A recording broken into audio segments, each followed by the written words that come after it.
company. At least I have the radio to keep me company. On 93.5 and 107.5, The Fan. We are set for, it's already started out this way, a glorious Tuesday, report day and eve of practice beginning for Colts training camp. Already off to a roaring start with that because you heard Tyler Warren, you heard Josh Downs, you heard the morning show guys getting you set for today. And we will continue that narrative in talking about the Colts, the report day, and analyzing kind of who's in, who's out, if you will. Although right now it is obviously much more in than out. For example, Eddie Garrison on this show, in and out sometimes. Started out, in. Then I look up, gone. Not sure where he is. Suddenly the lights get bright. And one thing I notice on this Tuesday, because everything starts anew. It's like the first day of school. The lights just got brighter for the Colts themselves, kind of like yesterday, right? The up and down, the consistency of the brightness of the day. For the Colts right now, the lights are their brightest. Here it is, report day, the shiny new kid in school in terms of new faces, those that you're curious to see what they can do in terms of veteran faces. But everything starts anew and everything starts fresh. And we're going to get into who's fresh and who's not over the course of today. But also everybody's putting that best foot forward. Everybody wants to make sure at the start of training camp that they are in the best possible shape. Again, we talked about this last week. Used to be that it was like, okay, now it's go time. I got to shed some weight. I got to get in shape. Those days are gone. Those days are gone. Those days are somewhere locked away with the VHS player TV combo and the big muscle car that gets 9 miles to the gallon. Those are yesteryear. Now it's report day, and from the get-go, you better be in tip-top shape because the competition starts now. So you want to put your best foot forward, which is why, for example, on this Tuesday, on a day when we will talk about this aplenty, Eddie Garrison has shown up to work, hair properly gelled over, nice seersucker shirt. Like, Eddie, you look like you're getting ready to go to some sort of a pre-wedding reception or luncheon of some sort. You're looking very dapper. I appreciate that, Jake. Thank you. Thank you very much. What are you, Elvis? Thank you very much. I mean, what do we got going on here? Let's begin with this in terms of, you heard the guys talking about it. The availability. And I want to play, Eddie, what it was you sent to me recently from this morning from DeForest Buckner, and let people hear from DeForest Buckner.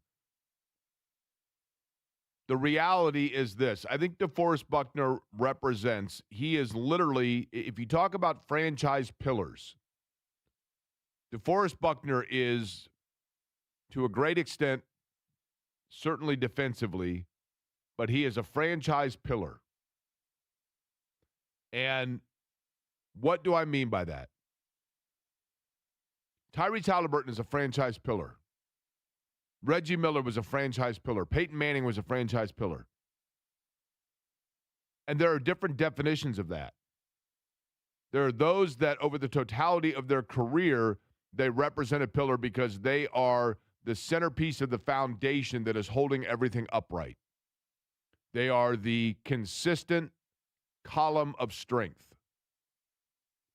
In the case of DeForest Buckner, it's not necessarily about that in terms of, yes, he is and has been probably their most stable and consistent defender in an area where they have just been searching and grabbing and clawing to find any consistency amongst their defensive line.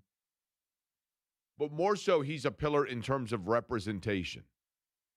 Because DeForest Buckner is, let's be honest, towards the twilight of his career. He admitted to the fact that retirement is something that he has contemplated.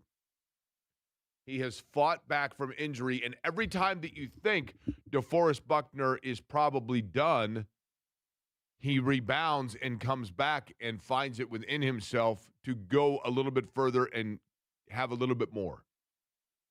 And to some extent, that's kind of how, like, the front office of the Colts have been. Every time you think that Chris Ballard's done, every time you think that they're going to make a change, there's a little bit more there. And I'm not saying it in terms of like some fabulous resolve like you see with DeForest Buckner, but there's always enough to continue on. And Buckner has represented that to a great extent. But the reality is this: as he gets ready for the final push of his career, it's coming at a time that realistically how much he's able to push and how much result this team is able to get could absolutely coincide with how much push left Chris Ballard or the front office of the Colts gets. Because the tenure of Chris Ballard, the tenure of Shane Steichen may well be exactly linked to the result of this season. Now, sure, there's injury that can come into play. We saw it a year ago. Chris Ballard and Shane Steichen, at the admission of Carly Ursay-Gordon, now she never came out specifically and said, if we had gone and had this kind of a result with a healthy roster, these guys were gone. But what she did say was, I couldn't totally assess where we were because we were really good until we were injured. And that changed everything. So now that they're healthy, the way that they go this year probably determines and links to where they go with Chris Ballard and Shane Steichen. And a big part of that health and a big part of that push is going to be with DeForest Buckner. And furthermore, if they have a year that goes south and they, again, don't win the AFC South and they miss the playoffs, if you're DeForest Buckner, then that also probably weighs into where you say, enough for me as well. So he's a pillar to the franchise in the fact that he represents the timeline and the trajectory, I think, of where we are. But what we know about DeForest Buckner is the following. He is a player that came from San Francisco with high accolade and high expectation. They gave up a lot to get him. And by that I mean they gave up a first-round pick that could have been Justin Herbert if you wanted to play that game. But they went out and got DeForest Buckner. And has he been healthy all the way through? He is not. Has he been consistent with production game to game? Maybe not. But he has been an invaluable leader and veteran presence within the locker room. I think if you asked players across the roster, offensively or defensively, they would tell you that a real piece that they have leaned towards, felt good about, relied upon, is the leadership, the vision, the experience of DeForest Buckner. He's been a very important part of the franchise. And he is one that, yes, while you can say because you gave up a first-round pick for him that you would have liked to this point more consistency, more availability, more sacks, whatever it might be, his contribution, I think, can be measured beyond just those statistics. And that's a cliche, I realize. But over the course of his time, he has had the injury, notably within his, the neck injury, that has limited his mobility and, as a result, availability. It is well documented that he went outside the United States for treatment, for stem cell, for all of those things, and had surgery again back at the turn of the year. And by the turn of the year, I don't mean season. I mean literally the turn of the calendar year in late December, early January. And we all were wondering, is this the end?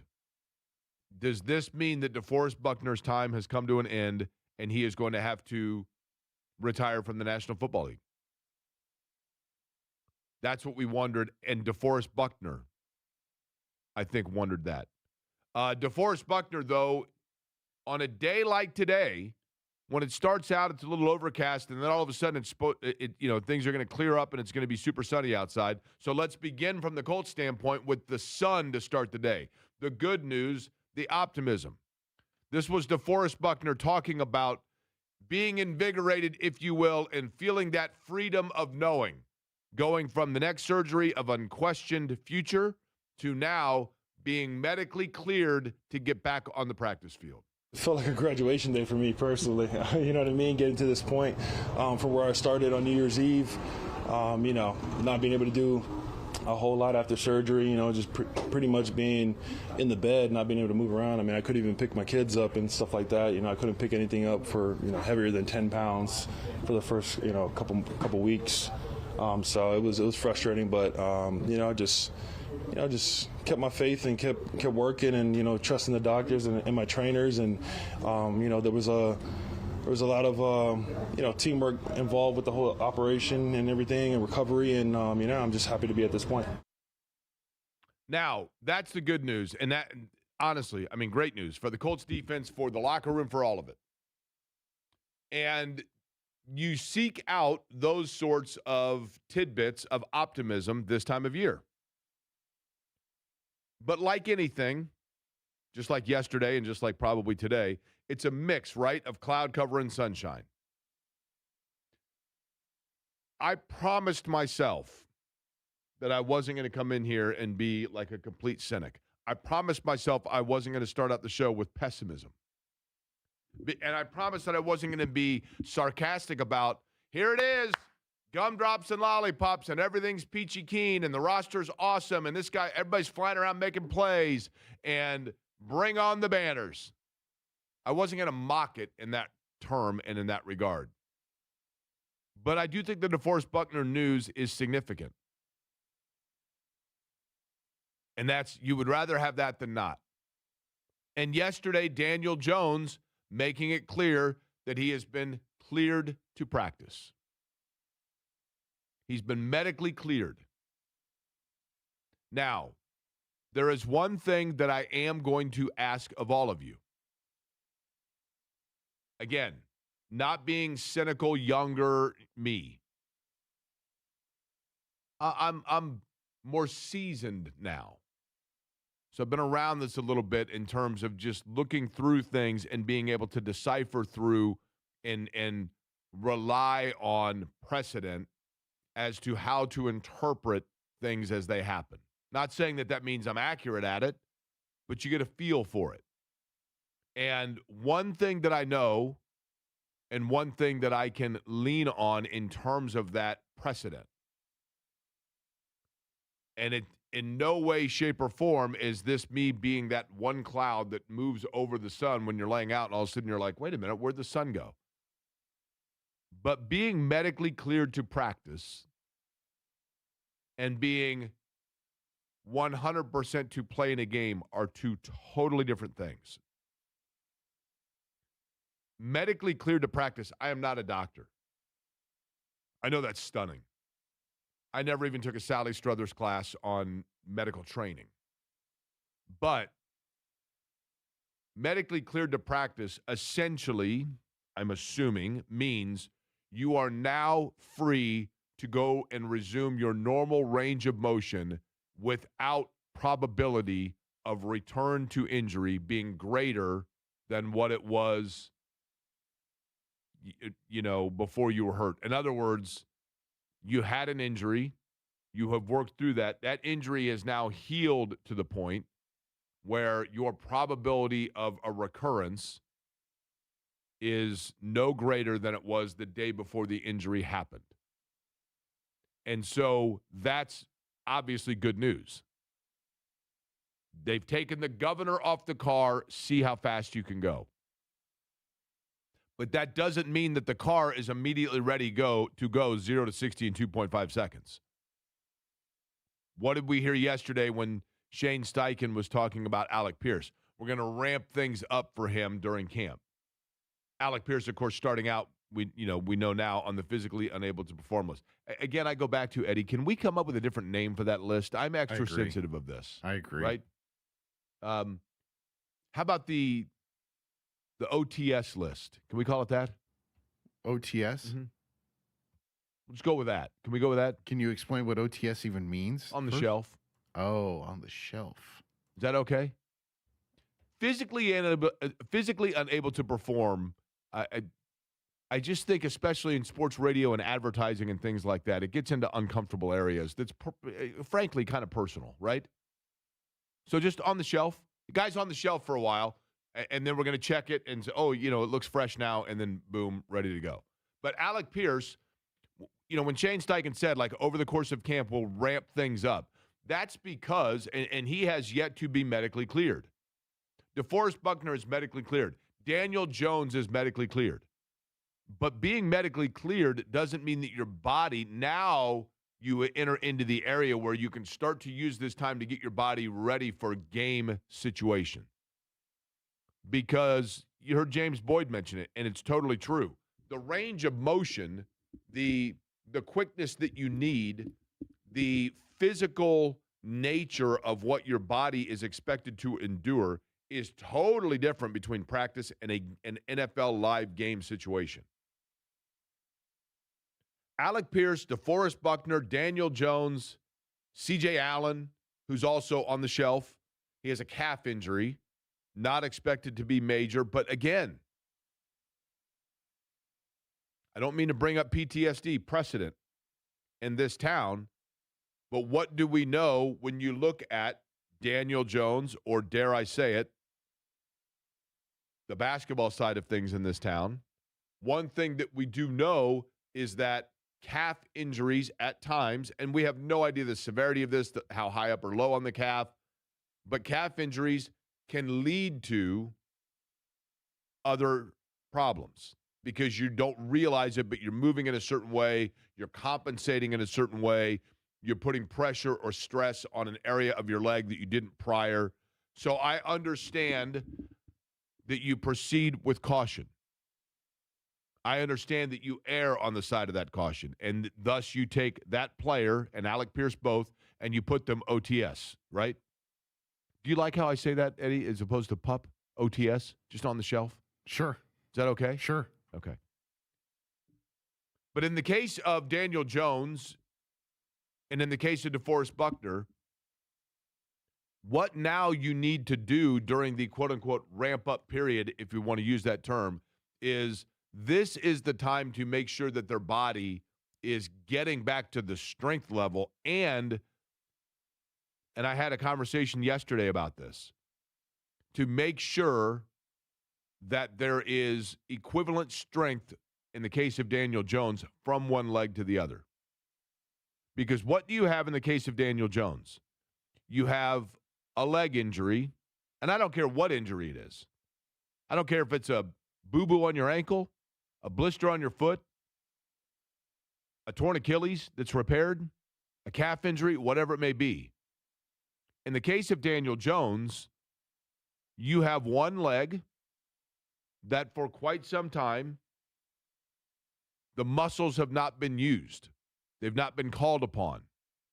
They've been on vacation for a number of months. And what happens to anybody when they come back from vacation? You got that rust, right, to get back in the rhythm of things. And so one of the challenges, and I know, and I'm not a doctor, I'm not a trainer, but I've talked to a lot of them, and I've played a fair amount of sports and been around it. One of the things that I think is easy to forget is the fact that the real, and I know this sounds crazy, the trick or the challenge now is to make sure, even though Daniel Jones has been medically cleared, meaning that his range of motion in that leg is such that they say you have no more governor on you.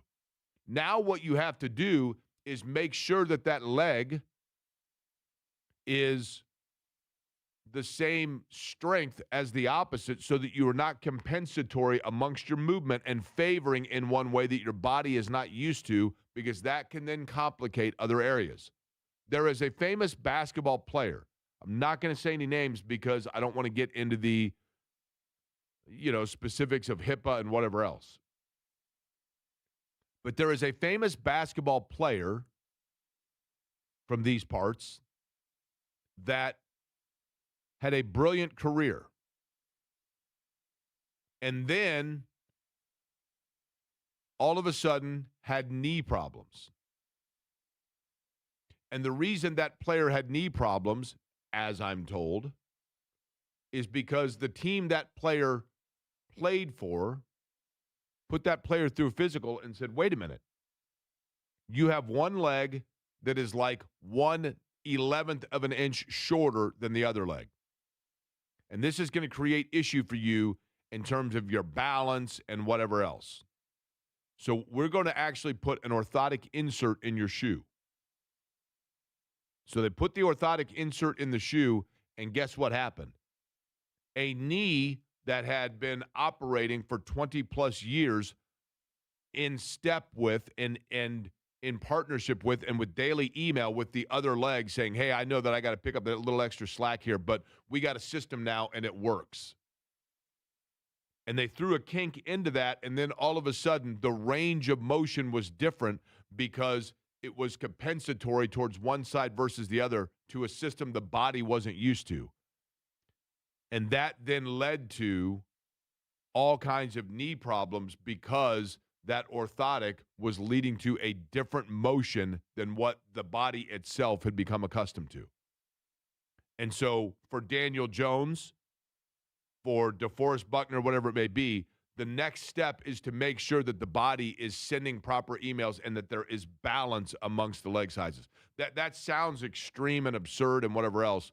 And the Colts are well aware of this. I mean, this is not me telling the Colts. By the way, guys, reminder, I'm just saying for you, the fans and observers, if you're wondering why, if Daniel Jones has been medically cleared to practice, but yet you're not seeing him full bore, full ramped up, full ready to go in preseason games, for example, if they don't use him as often as you would expect, and maybe they do. Maybe they say, look, the precedent on Daniel Jones is that his body heals very quickly.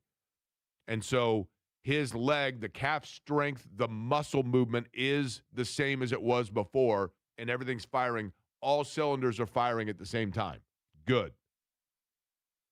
They're going to do the same thing with C.J. Allen. If you have this calf injury, the reason why he's on the shelf is because you want to make absolutely certain that you are not going out there with one calf at 98% and the other at 100%, because that lack of 2% can create problems elsewhere.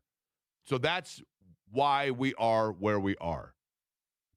Lot to get to today. Fever in action. That game tomorrow night, tonight, taking on Seattle, 9:30 this evening.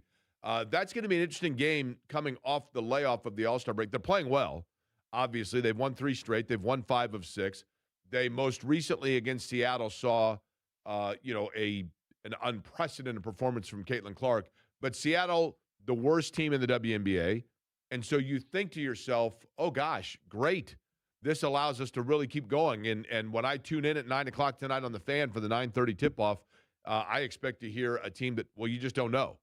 And so how they can get going, because that Seattle game, Eddie, the reality is the Storm not very good, but it took a heroic and historic performance from Caitlin Clark in a game that they never really controlled until late in that game last time these two played. Well, they jumped out to like a double-digit lead. I think they were up like 12-15 at some point in that second quarter, and then I don't know what happened, like the final 5 or so minutes of the first half, the Fever just kind of struggled to get the ball in the basket. And I think a large part had to do with that because Seattle is one of the biggest teams in the league. And in that first matchup against the Storm, a week and a half, 2 weeks ago, they didn't have Aaliyah Boston, who is one of the best, rebounders and interior defenders. So that was certainly an impact. But, yeah, Kelsey Mitchell and Caitlin Clark in the game were absolutely fantastic.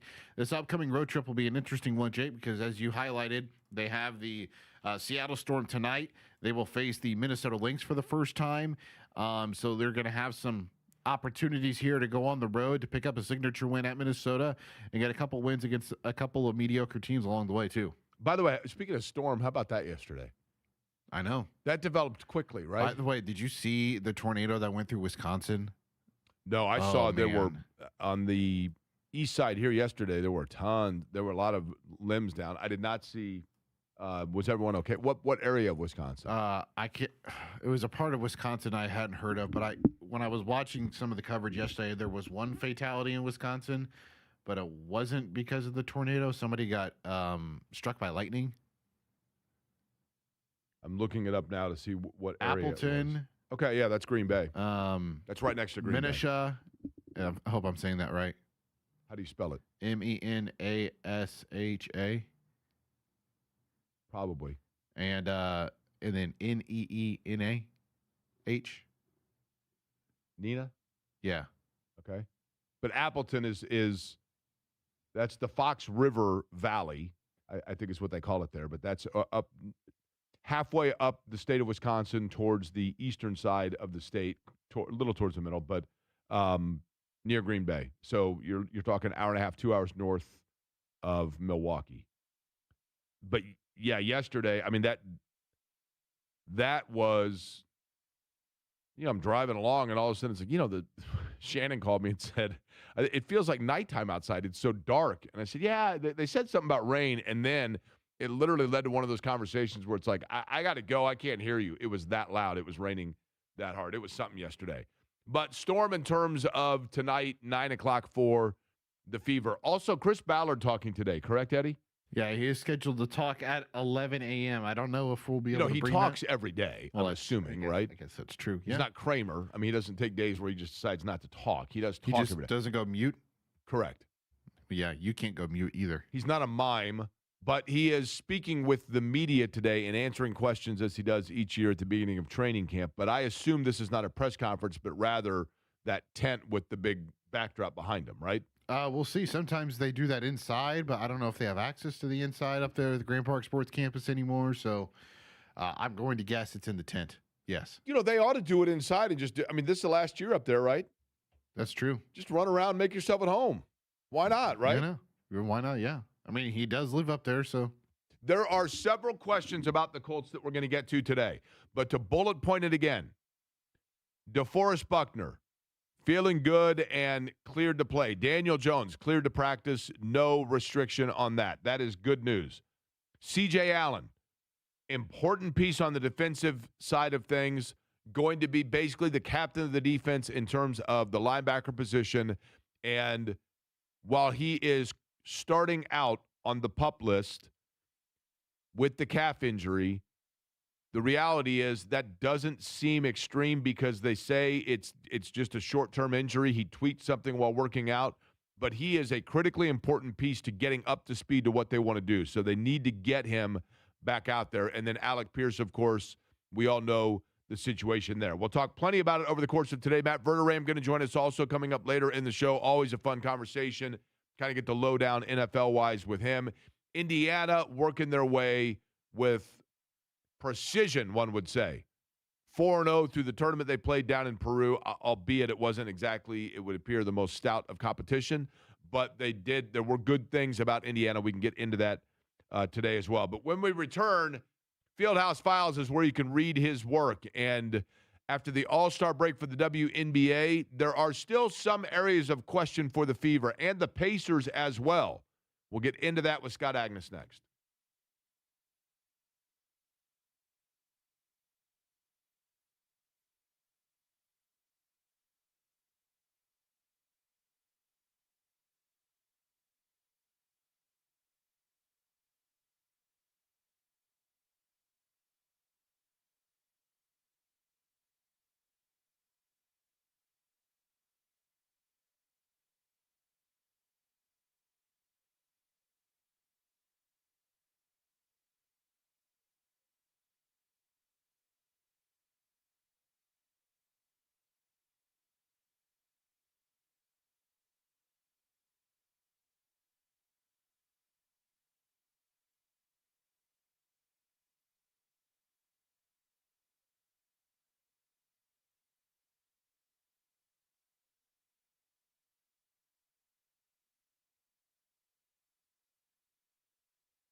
and Company on 93.5 and 107.5 The Fan.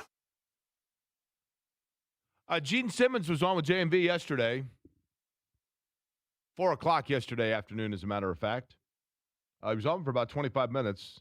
I'll be curious to see if because, those two have kind of a history. He's had him on several times, John has.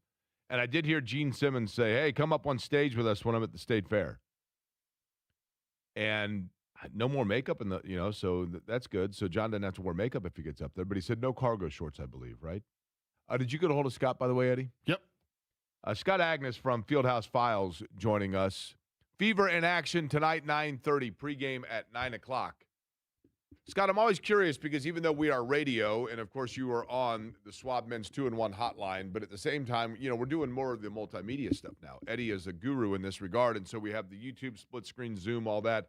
And I always wonder exactly where it is that you are. You look like you're like in the Millennium Falcon. You got that big chair behind you. Where exactly do we find you here? I am my residence in downtown Indianapolis in my office. You have an office in your residence. Now, Yeah. by office, does that mean spare bedroom? Does that mean actual den? Like, are you Mike Brady? Does it mean just like an area that you sectioned off in the corner of your bedroom? Elaborate on office. That sounds very official. Well, as somebody who works from home, I purposely do that, right? Otherwise, it's like I'm going home. I purposely try to separate them out. But no, this is more a den. You could use it as a spare bedroom. Okay. But it's more of a den. Do you find, and I know with Fieldhouse Files and writing stories, and whatnot, you're kind of doing your own thing in general. It's not like you're working for a corporation of an 8 to 5, so to speak. Sure. But I'm, before we get into the fever, I do find it interesting, Scott. You worked at this radio station back when we were on Monument Circle and in downtown Indianapolis, in the heart of downtown Indianapolis, and in downtown cities in general. There is so many people now got accustomed to, after COVID, the work from home. And I think there's a real challenge for like the skyscraper culture of America, because people not only became accustomed to it, I think, Scott, a lot of people would tell you that the work from home, they feel more efficient. Would you agree with that? I think at times it can be. I think if there's a lull and you have nothing scheduled throughout your week or anything, and you don't go outside for 2 days, then it actually becomes the opposite, because you just kind of get stuck. Sometimes you need that interaction. I enjoy these conversations for many reasons, including that, right? And then for us, you add to it, Jake, the fact I got to sit around. I got a game not till 9:30 tonight, and later on 10 o'clock. If you think of it that way, and you're in one spot, you could be working from 9 a.m. to like 1 a.m. So you do need to force yourself out. But I would say, yes, as a whole, it is way more effective to have optionality, to have a little bit more freedom, because I've always been one, as long as you get the work done, I don't care where it is, when it is, 2 a.m., 2 p.m., I don't care. I'm the guy in a work situation. And again, we don't work in per se like a cubicle park, so to speak. I mean, upstairs in the sales department, a little bit of that. But I'm the guy that is the reason people like to work from home, because I'm the one that just mills around and walks up to people like, what's going on, man? How was your night last night? And they're like, dude, I'm trying to get stuff done here, man. And you get that, right? Where you don't have that distraction now, right? Correct. You say that, but I'm sure many of them, in all seriousness, like look forward to that conversation, because it's those human interactions, and that's what we lose when you don't have that type of stuff. Sure, I totally get it, Jake. Certainly at times, hey, I got to get this project done, not right now. But I would say as a total, more people want that than not. Scott, let's be honest. It's me we're talking about, so of course they look forward to that interaction, right? Of course they do. I wake up in the morning, Eddie, this will stun you. On my days off, I wake up in the morning, I'd sit around and talk to myself. Ask myself how I'm doing, that sort of thing. That's the sort of, I love me some me, but I don't expect everybody else to. But let's get to this. Sure. Along those lines, okay? So you're working from home, and you get distracted, and then all of a sudden you're like, I got to get back down to the brass tacks. That's a lot what happens to teams during an all-star break or any time off. Mm-hmm. The all-star break for the WNBA, it does feel like it was pretty concise. It wasn't long ago that we were talking about this team, but they've won 5 of 6. They've won 3 straight. Did this come at an advantageous time, Scott, or Was there not really a need for the Fever to take that break, and it would have been better to keep rolling? Yeah, Jake, I believe it would have been better to just keep it rolling, mostly because it really wasn't a break. This is what I'm writing today. The fact that for the players that did not participate in the events, you got 3 days. And by the way, there were about 5 other Fever players, Jake, who drove up there to participate in different events outside, talking about like brand deals or activations. And that I think highlights the growth of this league and the number of partners that want to be involved. And for some of these players, they can make, I guarantee you, Caitlin Clark made more money doing rounds on Friday and Saturday at WNBA Live and different corporate events than she'll make her entire WNBA salary this season. Obviously, she's a little bit of an anomaly, but it's a situation here, Jake, where I think the Fever would have just rather have kept it going. You had your 3 All-Stars involved every single day. They got back overnight on Sunday, and then by 5 p.m. Sunday afternoon, Jake, they were on a jet out west to Seattle to begin a road trip. So we thought it was bad for the Pacers and the NBA.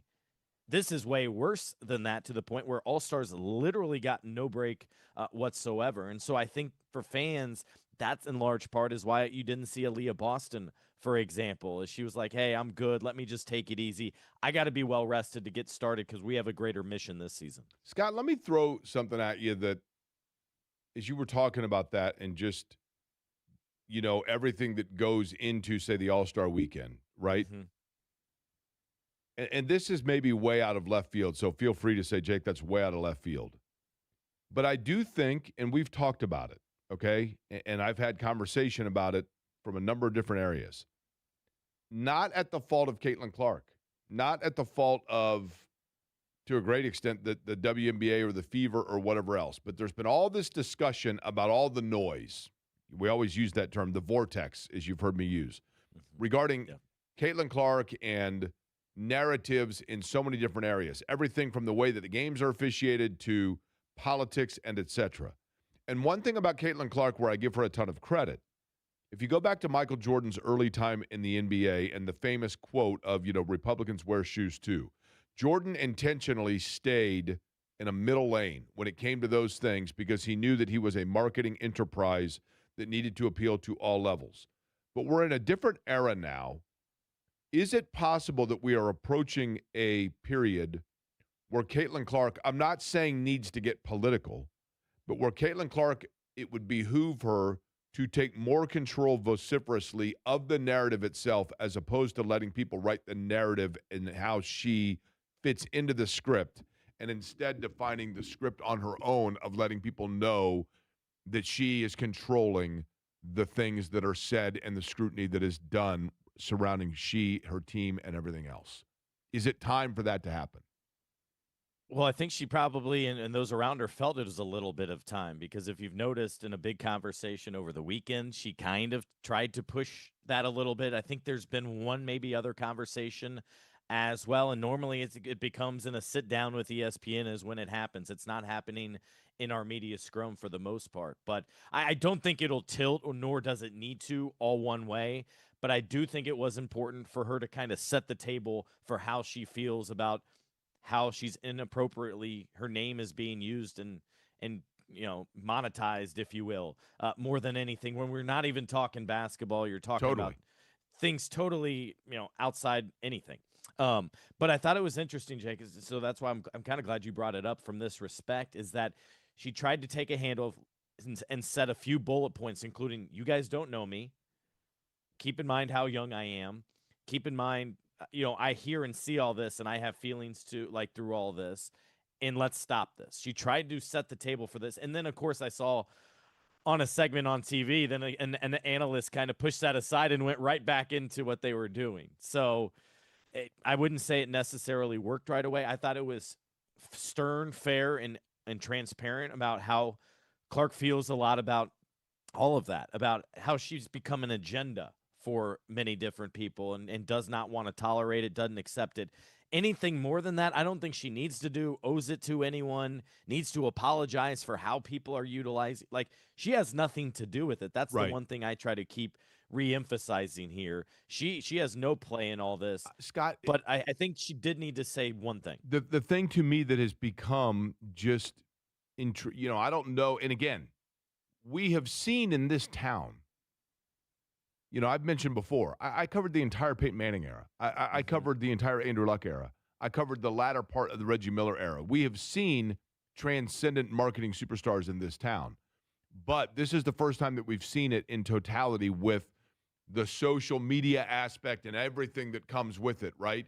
And the thing to me that is unprecedented, it's the first time that I've seen an athlete that is literally being used as the example by two people that are sitting in a coffee house having a red-faced debate with one another about something having nothing to do with sports, and both are using Caitlin Clark as their example of their proof of being correct. Again, you know what I mean? I mean, that's an extreme situation, but you get what I'm saying, right? Absolutely. It is amazing. Go ahead. I was going to say, as much as we've had these star athletes, I'm not sure we've had one to this level, Jake. I take Caitlin as being a global star already, and her coming out and having this Caitlin 1 shoe is only going to elevate this. And I think they'll probably have plans for her to go overseas to help promote this, much like many of these global superstars do in the offseason. I think she's at another level than even like a Peyton Manning was when he just got here. And don't get me wrong, that's football. That's the number one thing. But I think the number one thing I've observed, Jake, in 3 years is Caitlin Clark appeals to everybody. And that's the big difference. Scott, I want to go back. When was that she came out and did like that 5.5 minute media, statement after the whole Alyssa Thomas thing? Do you remember she went on like for 5.5 minutes talking about all the drama that had been going on in the WNBA? It was a couple of weeks ago. I think that might have been a pregame press conference like 2 games later.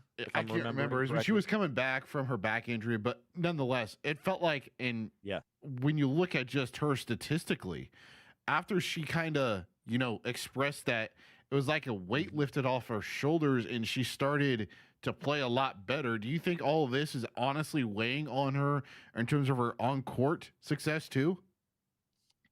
I think a little bit it had to. Even just the nitpicking her game when she's like, look, I'm not even 100%. I'm trying to ease my way back into this. I'm trying to figure out things on the fly.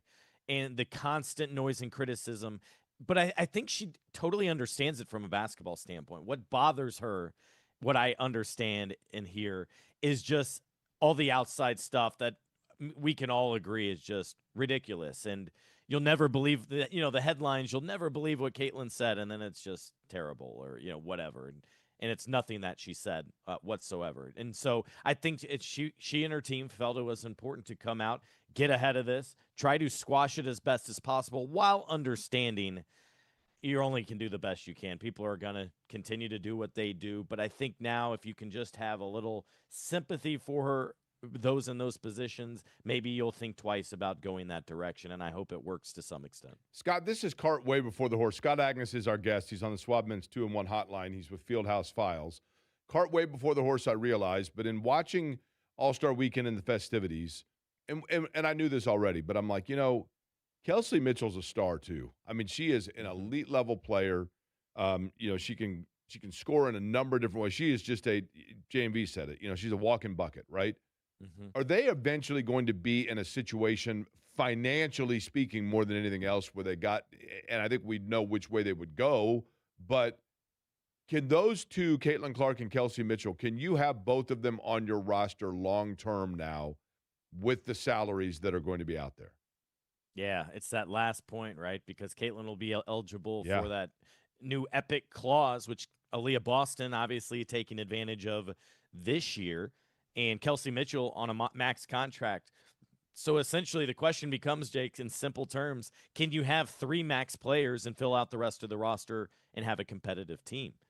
And that, man, is that a tough question that the front office has to wrestle with right now? Because I'm not sure we know the answer. I tend to say no, because what the big trend we've seen, starting with the NBA, I don't know, 5 years ago, 6 years ago, which has led to having like 9 different champions, Jake, is yes, you need a couple of stars, but you need depth. You need to be able to sustain an injury or two during the season, certainly during the postseason. I think we've seen that now with the Pacers, right? You have Halliburton, Siakam, and then you have another cast of, the big 7, if you want to call it that, or whatever it is. Even go down to 8, 9 with a couple other players. So I tend to think no. But, Jake, that's a big question this front office must answer this season because Kelsey Mitchell only signed for one deal, too, by the way. And I think that was strategic to figure out the money. What'd you think of Tyrese Halliburton's video, by the way, or the video of Tyrese Halliburton, doing the dunk between the legs? Yeah.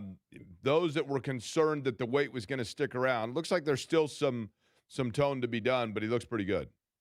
Yeah, I would say it was very encouraging. I mean, just to see him do that even pre-injury is remarkable. We don't see that in games or see that regularly. So for him to be able to do that and come off injury, and I think we're continuing to see these checkpoints, these milestones. He's 13 months now removed from surgery, Jake, and so that's on a very positive trajectory here. That comes September when they have the players only mini camp, and then later on the team mini camp, that he should be as good to go as we expected. Although I'm certain they will kind of ease him in to the season and through training camp, which is a smart way to approach it. Think you ease him in. I think you ease him in till Christmas, right? I mean, I think you definitely take the time. But you will have it covered, all of that, as well as tonight's Fever game.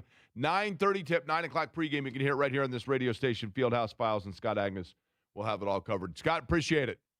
Okay, thanks, guys. All right, Scott Agness joining us. Speaking of, by the way, those injuries and coming off of it, we'll keep you abreast of what's taking place today. Report day for the Colts. Chris Ballard going to talk coming up 11 o'clock hour. We'll keep you abreast of that. Matt Verderame joining us 12 o'clock hour as well. Tuesday edition here on The Fan.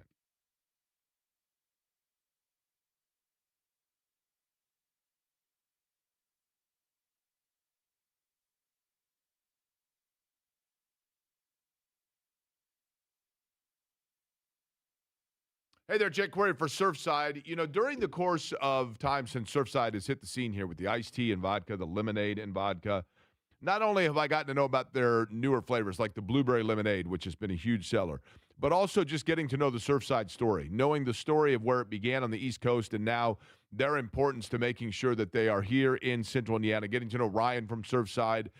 Great folks, and that's the big thing. They're just great folks that want to be a part of any celebration you're doing, any outdoor activity, any rec league that you're doing, enjoying this time of year. Surfside is perfect for that. Iced tea and vodka, lemonade and vodka, and just 100 calories, no carbonation, so smooth, just like the people at Surfside. Look for the can with the sunset stripes. Surfside, wherever you buy your favorite adult beverages. Please be 21 and please consume responsibly.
You're listening to Query and Company on 93.5 and 107.5 The Fan. Yeah, I'm feeling good. Plan is to be back in 11-on-11 full team drills Wednesday when we start up practice. So be out there with the guys, excited to get back rolling, but feeling good, and rehab's been good to this point. Still some work to do as we get ready for week 1, but feeling really good with where I am. I honestly forgot he was injured the way he looked down there in Florida. I forgot that even happened because he looked so good. But, you know, Danny's the type of guy he's not the guy you got to check in on to do rehab. He's the guy that you probably got to tell to slow down a little bit because he wants to go so fast.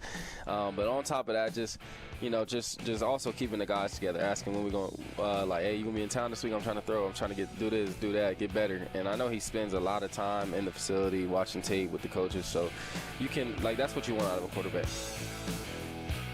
Daniel Jones yesterday on ESPN updating his return in terms of being cleared. And Josh Downs this morning on the Fan Morning Show with James Boyd and Kevin Bowen, both those guys you hear talking right there. And again, we'll get more into this in terms of how do I word it? The process here and where you need to proceed in terms of the language of, hey, cleared to practice, what that means and what we can anticipate and what we should look for over the course of this training camp, which, again, we will be out there tomorrow. The show will be out there for the rest of the week at Grand Park. Look forward to seeing everybody if they're going to be out. Yesterday, Eddie, you can help out with this little project, okay? How can I help out with the project that you have? You're well, I can tell by your shirt today, the seersucker shirt you have on, right? You're an apt shopper. Okay. I've got to refresh my memory on this, but I was on a phone call last night with Lanita McCauley when we were in high school. That's her maiden name, but Lanita now lives in Texas, and I hadn't talked to her in quite some time, but we are part of a group of people that are putting together our high school reunion. Now, have you had yet, Eddie, a high school reunion? I have not. What year did you graduate from high school? 2017. So okay, next so year. Do you think you'll have a 10-year? Probably. We had a 10-year, but I mean the problem with the 10-year is everybody kind of still sees each other, right? You know what I mean? Like you're not that far removed from it. So we had a 10-year, but I did not attend the 10-year. I think it was just a group of people that got together in Broad Ripple, basically. But our 20-year was huge. Our 20-year was awesome, and the 25-year was fun. 30-year was during COVID. So this is hard to believe, but the year of our 35th high school reunion. Now, Lanita had the idea, and I need to know people's advice on this, okay? Lanita had the idea, which I love. I'm all in on. She's like, we should get everybody to dress the decade. Show up at the reunion dressed as 1991. Now, I don't know. I've got to think back to what I would wear, Eddie. You'll have to. I mean, you would think I would remember instantly. I remember kind of like baggy-ish Vanilla Ice MC Hammer level blue jeans, like faded jeans, and then maybe peg them. But the pegging thing was more like my sophomore year. But in terms of I can't think of what shirt I would wear, like a Bo Jackson Just Do It shirt maybe, but I can't remember what was the exact fashion of 1991. But Eddie, part of my dilemma here is, I want everyone to know that, I look good, right? So I want to dress the part of today so that people can see he looks good. And I'm worried that if I dress the part of 1991, which I'm a fan of the idea of it, but I think you lose a little of the sexiness, right? I'm not commenting. What's that? I'm not commenting. Do you want to be in charge of wardrobing for this? No. Are you sure? Yes, 100%. Because the modern version, going back and looking at the way you looked in 1991, I mean, should I grow out a mullet for this? Can you grow your hair out? Oh, can I grow my hair out? Did you say? Yeah. Well, what is that to imply? Can you handle it? Because I know you get a haircut every week. I do. Well, yeah, I mean, it would drive me nuts. But if I do it in the Malay, then it would be okay because on the sides it would still be short. I mean, it would be basically business in the front, party in the back, right? That's right. So, but I'd have to, if I'm going to do the mullet, I'd have to start now. Should I just do it? But then again, though, I'm thinking about this. I have to MC a fundraising event the week before, and that would look a little ridiculous if I had the mullet going, right? Just wear a ball cap. While I'm emceeing the event? Yeah. It's a very highfalutin event, Eddie. Is it really? Yeah. Okay. Even more reason to wear the ball cap. I think, if I'm not mistaken, I believe I'm supposed to co-MC this event with Jamie Little. And so that's very professional, and you know what I mean? Mm. And I don't want to be up there in a mullet with a ball cap. Is it? Well, if it's for a racing event with Jamie Little, then It's not a racing event. oh, I believe say- it's for Firefly. okay. Yeah, I But don't know what to do, Jake. we have time to figure this out, and I can see. Although Yeah, you the sad thing is, I probably still have some of my clothing from back then. You probably do. I could wear my senior shirt, my junior spec shirt. The Colts and training camp and Chris Ballard talking will get you up to speed. Who's in? Who's surprisingly out? We'll discuss next.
It's Query and Company. I'm going to be keeping you company for the next few hours. You are not going to believe the company. This company. You're going to bankrupt your mama's company. At least I have the radio to keep me company. On 93.5 and 107.5. The Fan.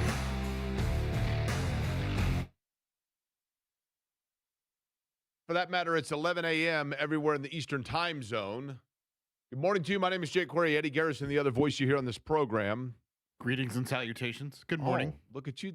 That actually, Eddie, I would take credit for that and say that you're ripping off my line there. I'd be like Robin Williams at the end of, and that was an ad-libbed line. At the end of Good Will Hunting, did you tell me that you recently saw Good Will Hunting for the first time? Well, I watched it like a week or two after you convinced me and got me to watch one of the greatest movies ever made in the Fast Times at Ridgemont High. Fast Times is spectacular, right? Yeah. But Good Will Hunting, you did or didn't like it? I can't recall. Yeah, it was a good movie. At the end of the movie, Robin Williams opens the letter. Spoiler alert, if you've not seen it in the last 30 years, then brace yourself.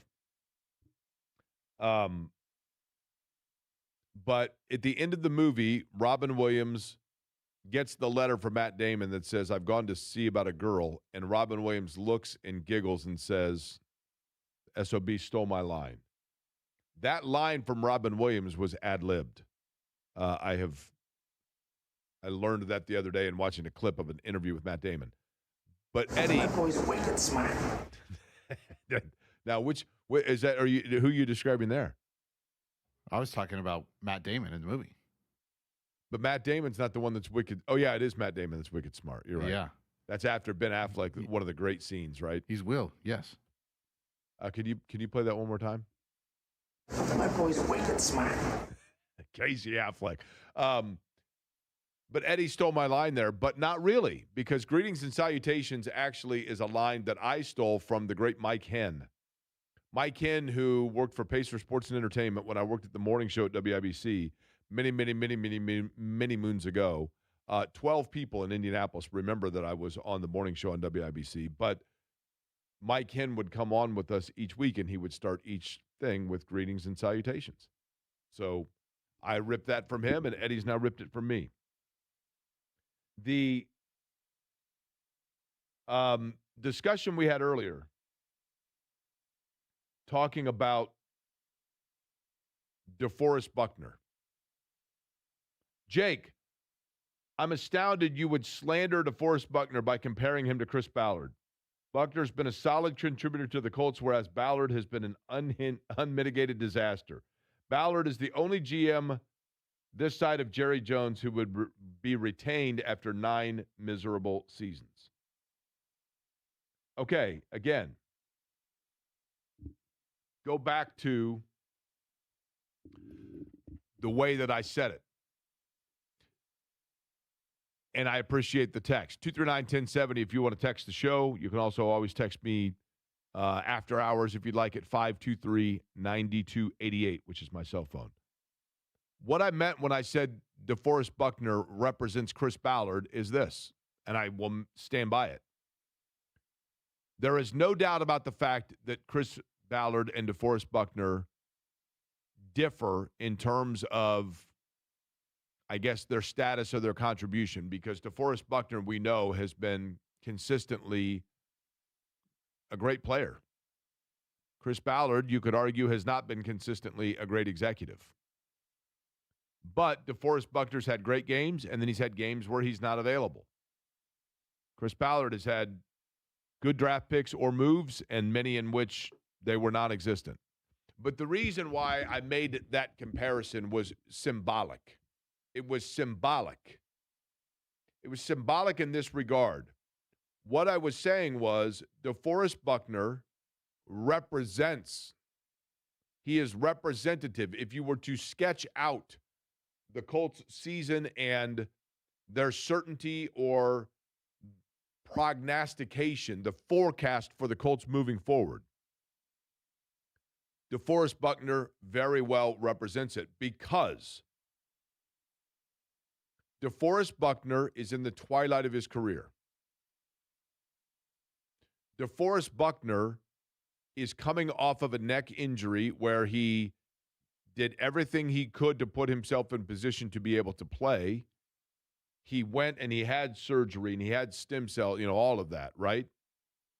And now he feels, and we'll hear from him here in just a second, liberated and ready to go. But DeForest Buckner knows that a recurrence of that injury or a team regression likely spells the end of DeForest Buckner's career. Certainly would spell the end of DeForest Buckner's time in Indianapolis. Not because he hasn't been a great player. When I talked about him earlier, what I said was this. He is a guy that the Colts invested a fair amount in. They traded a first-round pick to San Francisco to acquire him. You could go back and say who they could have had. They could have had Justin Herbert, for example. Jalen Hurts, Jordan Love. Yeah, there were a lot of quarterbacks in that draft, right?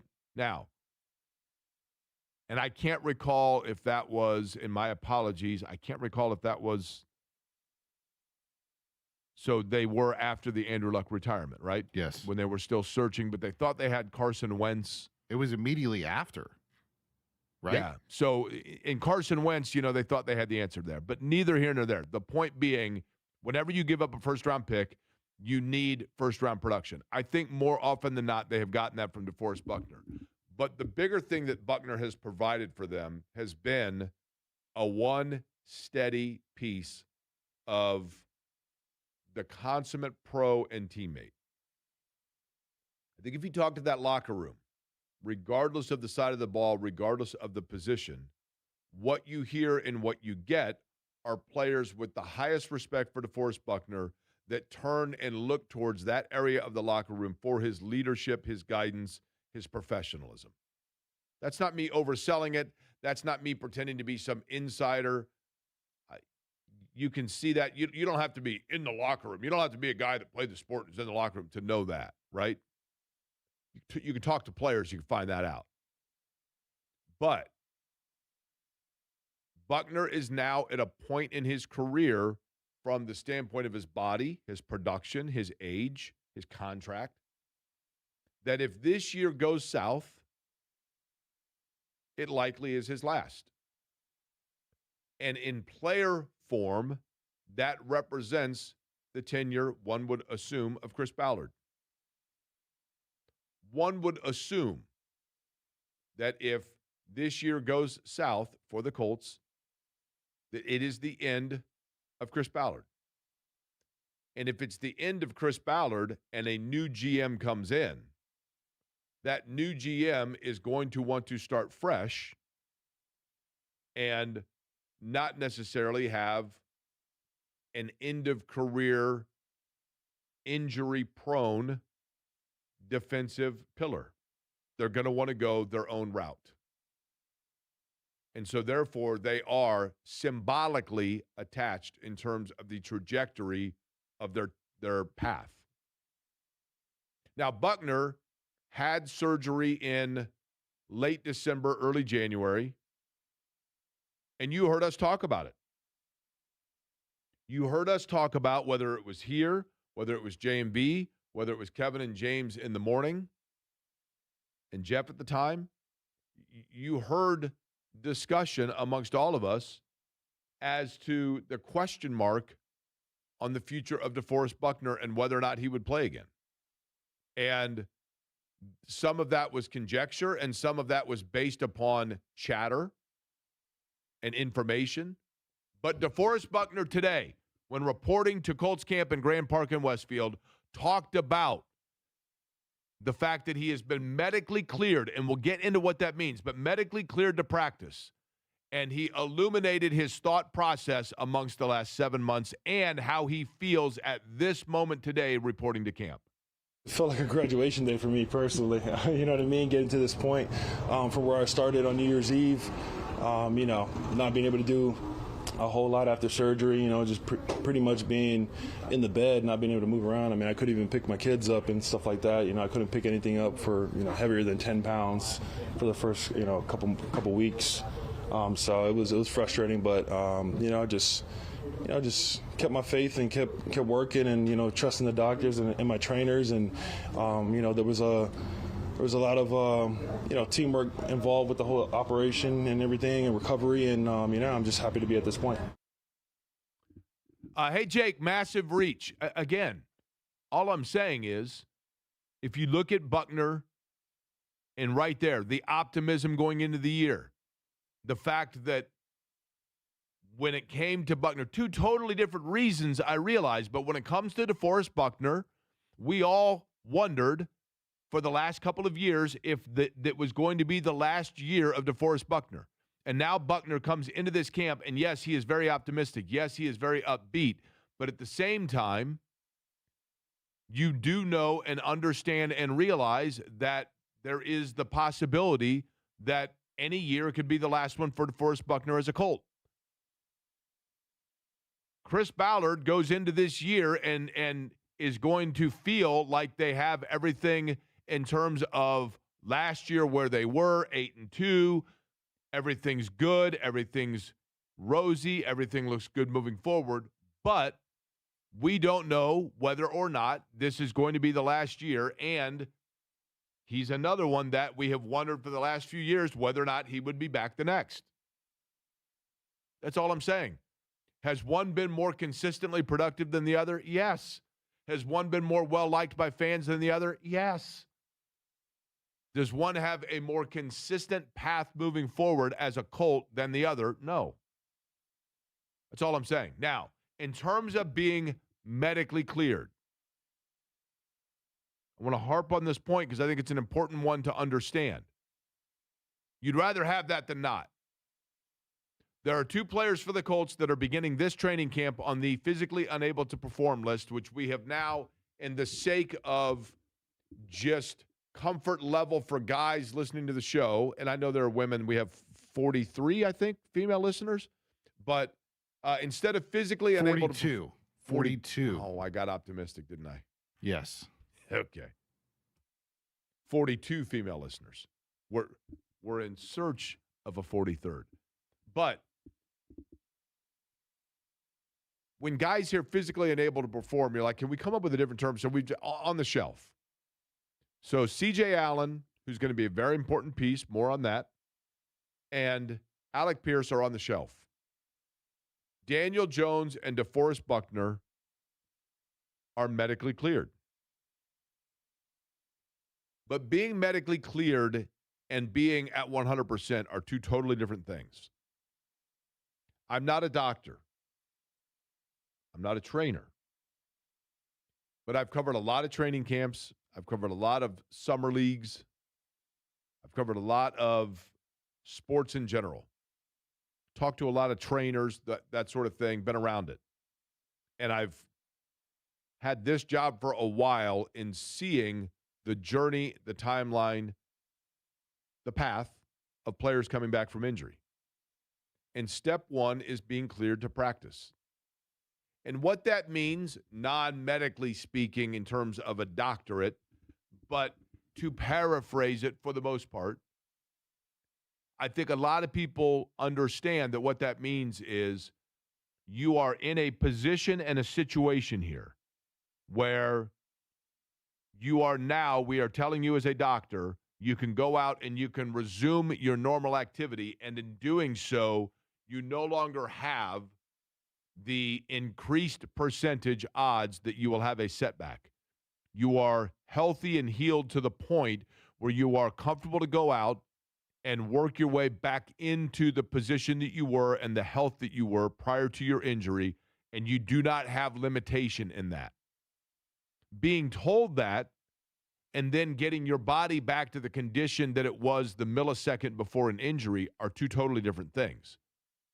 I'll explain what I mean by that, but Eddie, you have more information in terms of Alec Pierce, correct? Yes, that is correct. Chris Ballard is meeting with the media right now, and he just said that Alec Pierce has about a week or so of rehab before he will be activated off the shelf, as you put it, or as the NFL puts it, the physically unable to perform list. Okay. And he also just stated that Anthony Richardson Sr. has not rescinded his trade request, so that is still ongoing. Which do you think will be the easier find? For this show to find a 43rd female listener, or Anthony Richardson and his agent to find a team that's willing to trade for him? Right? Right? I mean, doesn't that feel like kind of a draw here, right? Alec Pierce, what Chris Ballard just said right there is key. Okay? We'll go with Daniel Jones, and we'll start with that example. Daniel Jones has been cleared to resume his normal activity, and Daniel Jones, what we know very clearly is that his body, every body is different. Now, I don't mean everybody like, hey, everybody's different. Every body, every human body is different, okay? And the way that one heals, it's totally different. I mean, it happens even with us individually. You know, I mean, you run into somebody on the street and you're like, man, I got this nagging cold. It's terrible. I've had it for like a week and a half. Then other times, you get a head cold. It's gone in 2 days. You just never know. And Daniel Jones, what we can now say is it does appear as though he has a fast healing body. There are other people that they get an injury and it lasts and lingers longer and longer and longer.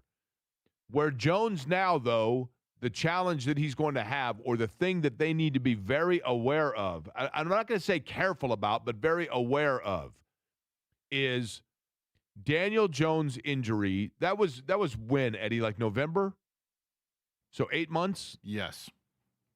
So Daniel Jones' injury that he suffered was, let's say, 8 months. He's at 8 months of not a lot of movement on that leg. That means that for the last 8 months, the opposite leg has had to pick up the slack. The leg that he had the injury on has had to rest and relax and focus on healing the Achilles. So that leads to, without somebody even realizing it and being aware of it, it leads to you subconsciously compensating in the way that you move to put more pressure on one leg than the other, to move and the range of motion a little bit different. And now, instead of your legs in terms of your muscle strength being 50-50, it's like, and I'm just throwing out numbers here, 60-40. That can become dangerous.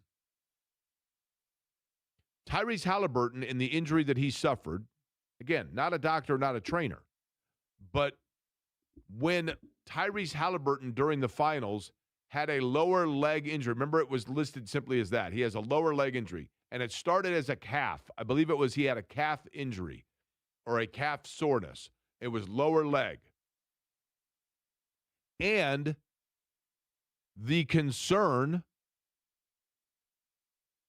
by all account, was the problem you have here is these injuries can lead to bigger injury because of the stress, without even realizing it's happening, being placed by the body in a range of motion that is different than it had been forever because there's one piston that's not firing. And in the case of Daniel Jones now, it's outstanding, and the same will be said, we will say, for Halliburton.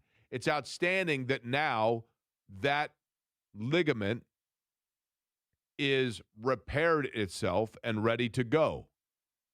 But now its team, the rest of the leg, is saying, okay, give us now. We've been dormant. We have been given 8 months vacation time because all of the energy in the leg was going towards the Achilles. We just got our notice that it's time to go back to work. And so this period of time, the training camp, when you don't see Daniel Jones playing as many reps as you would expect in preseason games, and he may, if his body responds to it, he may. But this training camp is going to be about making sure that one leg has the recovered strength that it had prior to, so there's balance between the two. Paul George, when he had his leg injury,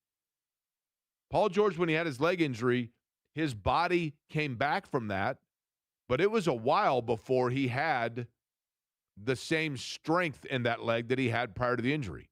And that changes the way you move, and that can tweak other areas. So that's why they want to make sure they're careful. Yes, he's cleared to practice. Doesn't mean that he's cleared, and he's cleared to resume full activity. But they still will, what is the term they used with Alec Pierce? Ramp it up, right? Ramp it up. It's kind of like bad analogy, I realize. Okay? Bad analogy here. But that means a bad analogy is incoming.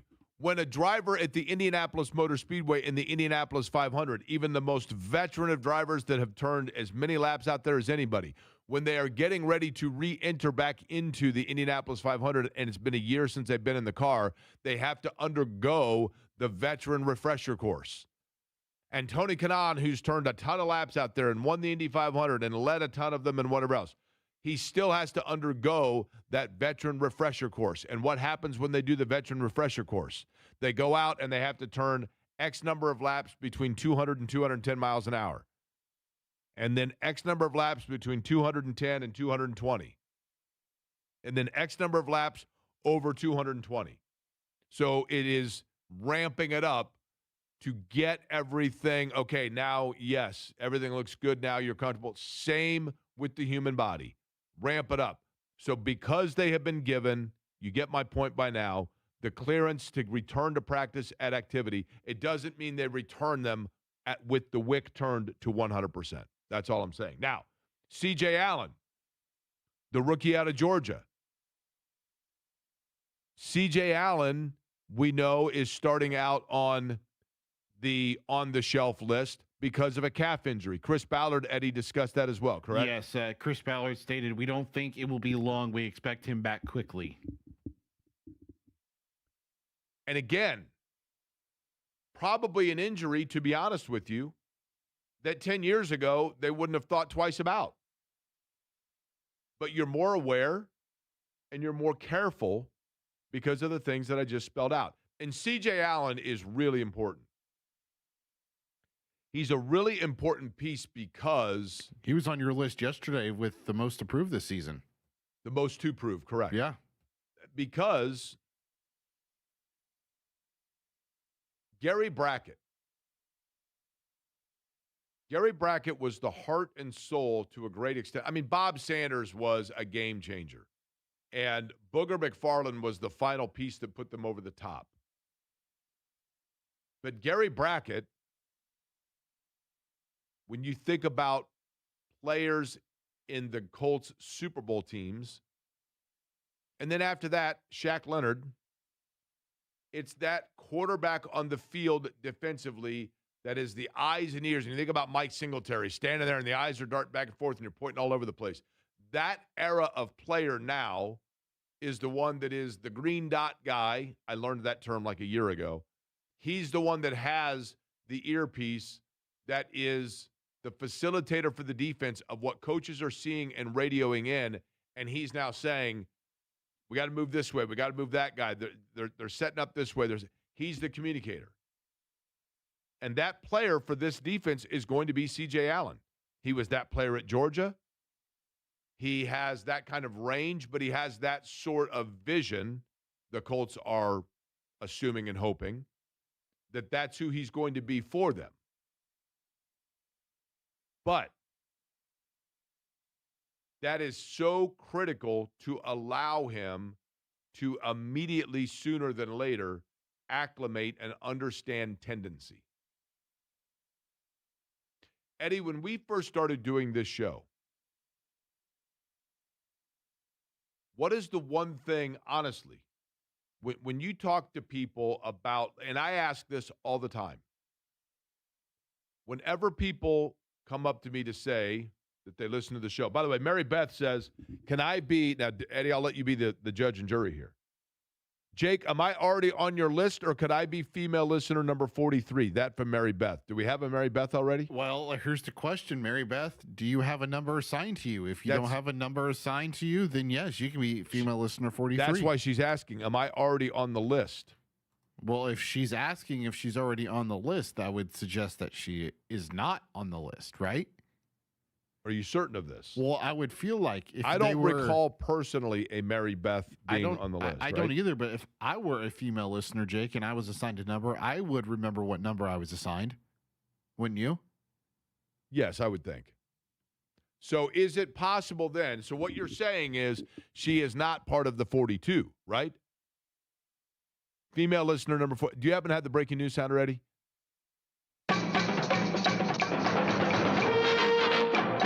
This just in. Richard Petty, Troy Polamalu, 43 now female listeners of this program. Mary Beth, thank you for joining the program. But when I talk to people, Eddie, and they say to me, hey, I love the show, I oftentimes say to them, are you sure you're talking about Aquarium Company? And then they say yes. And I oftentimes say, tell me what you like and don't like. And truth be told, one of the things that more often than not I hear is people say, I like the dynamic and the chemistry of you and Eddie when you guys, the banter back and forth. Oh, so honored. And that takes time, though. It takes time when you do a radio program, and it still happens. You can hear it when we have guests on. But the timing, the chemistry of timing, of knowing when the other person is done talking and so that you're not stepping on one another. The keeping it moving, the flow of it all, that takes time. There is a chemistry there that takes time that simply, more often than not, is just through the osmosis of being around one another and understanding the tendencies of the other. The same is absolutely true on a football field.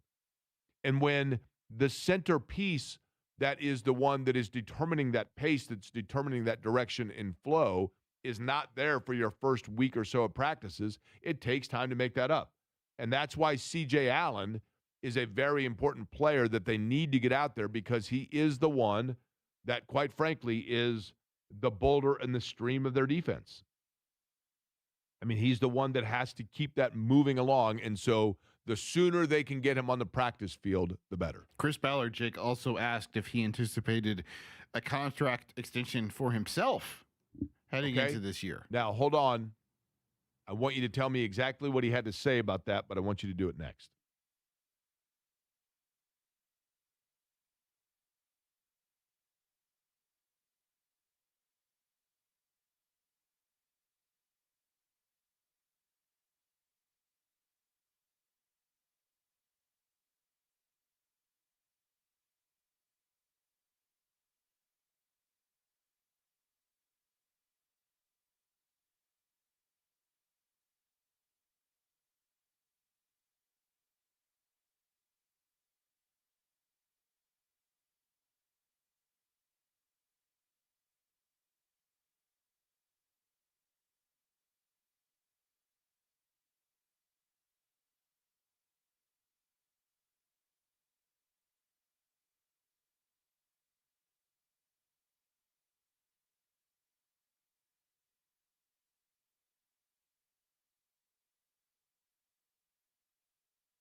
You're listening to Query and Company on 93.5 and 107.5 The Fan.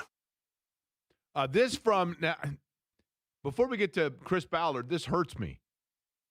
This hurts me from Daniel in Shelbyville.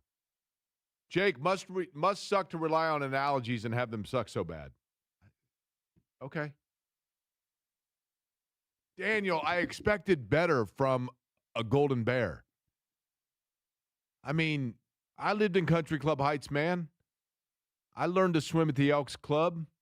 Tallest building on the Squircle of Shelbyville is the Quarry Building. That hurts me, man. I've been to Cow Palace. I've enjoyed a couple of delicacies there. I lived on Fleming Street.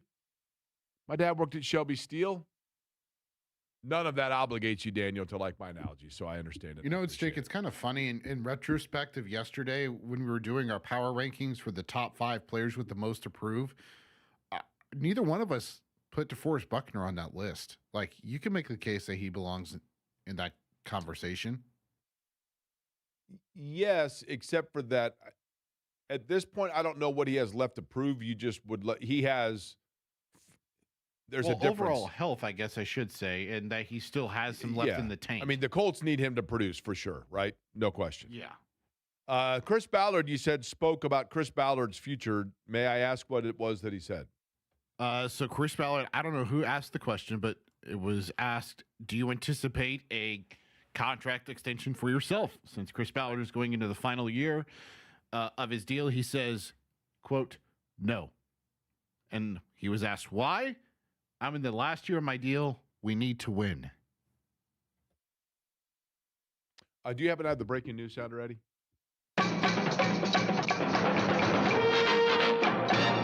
This just in. It took a while, but Chris Ballard has figured out what everybody else thinks. He's right about that. No flat brim hat today from Ballard. Really? Yeah. Really? None. It's been a while since I've seen Chris Ballard. Polo. He was in a Colts polo, fresh cut. I don't know if he's got some Just for Men going on there or not, but yeah. Some Just for Men. Nice hair product. Some sculpting gel, it looks like. He's a nice-looking guy, Chris Ballard. He's in shape, no question. I don't dislike Chris Ballard. I just think that, and I actually, you know what? I respect this. I respect that Chris Ballard, I think that he should be more transparent. And truthfully, I think he should be more available. Chad Buchanan is on with J&B on a regular basis and is a super good dude. And Kevin Pritchard doesn't do as many interviews. He lets Chad kind of do that, but he's very accessible and is a super good dude. And he interacts with fans on social media and other such things. Neither of them does that necessarily mean that there's an obligation for Chris Ballard. But Chris Ballard, I think it would behoove him to have availability or answer questions to people with more regularity over the course of the season. Not because I think that's the job that I want him to do or because it helps the media, but because it's what fans want. With that said, and I think that the more that he would do it, the more that Chris Ballard would put himself out there, the more comfortable he would get, and as a result, the less defensive he would seem, and that would curry him favor with a fan base. But I also understand. I do respect and appreciate the fact that when Ballard sits and does Q&As, he oftentimes seems smug. He's the smartest guy in the room. He's usually defensive. And then when he needs to be, and it's usually when he's backed into a corner where he feels a little bit uncomfortable, he self-deprecates. But I can appreciate all of that because I look at, and in no way, shape, or form is the magnitude of what we do with this job to the level of being a general manager of an NFL team. The Colts have the possibility and the potential, like any sports franchise, to unify a city, to rally together a fan base, to provide joy and camaraderie amongst strangers. That's a very powerful thing to possess. But it doesn't just happen. You've got to go out and win games, like he says. So I don't in any way, shape, or form equate the importance of this job to the importance of that job. But one thing I do know is this. In its own little way, this job is one that comes with public scrutiny and perception. And when we open up the text line, or I give people my cell phone number, and they reach out to say that I said something dumb, or that I'm boring, or that I talk too much, or that my analogies are bad, or that no one cares about lunchboxes when I'm talking about that. It would be easy for me to sit here and get defensive about it, and at times I have.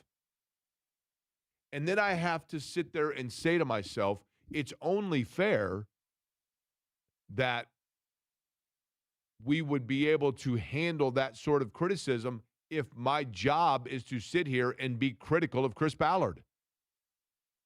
It would be the ultimate hypocrisy for me to sit here and say that he's too thin-skinned if I'm then doing the same and being the same. And I also understand somebody can walk up to me, and if they tell me, like, hey, you know what, like, your radio show is terrible, your analogies are awful, you walk over Eddie all the time, you talk too much, you love your own voice, and I'm sick of your vanity. If they said that to me, okay. So for Chris Ballard to sit in a press conference and know that the people asking him questions are the same ones that have written, talked about, or been critical of the moves that he's made and questioned every single thing that he did, I understand totally why he comes off the way he does. I totally respect it and understand it, and that would be a difficult position to be in. I simply think that the answer for that, to a great extent, and where he could have curried more favor amongst the fan base, because we, with the credential, we are simply the intermediaries between the fan base and the subjects.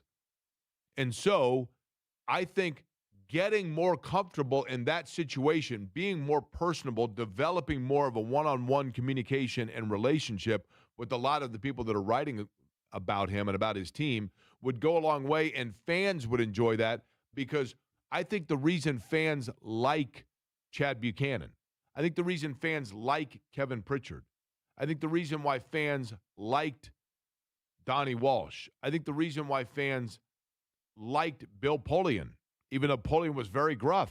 Polian did a weekly radio show, and he was out and about, and you saw him. And so people felt like they were part of the community and part of it. And I think there are a lot of people that still feel like Ballard comes off like an outsider of how long is he renting here in Indy.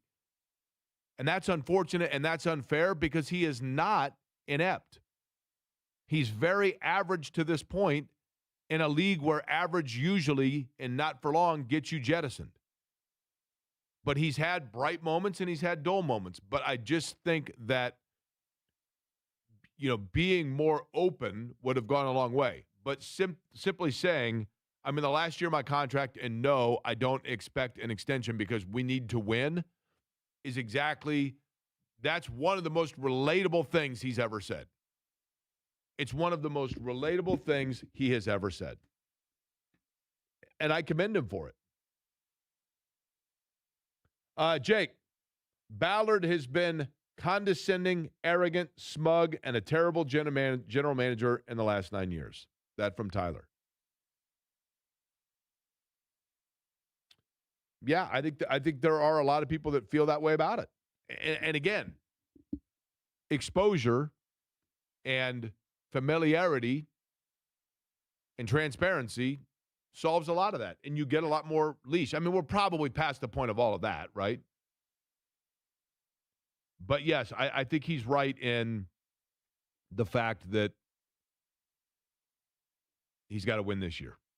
And I do think, and I have nothing to base this on, but I could live to be 95 years old and I will still think this.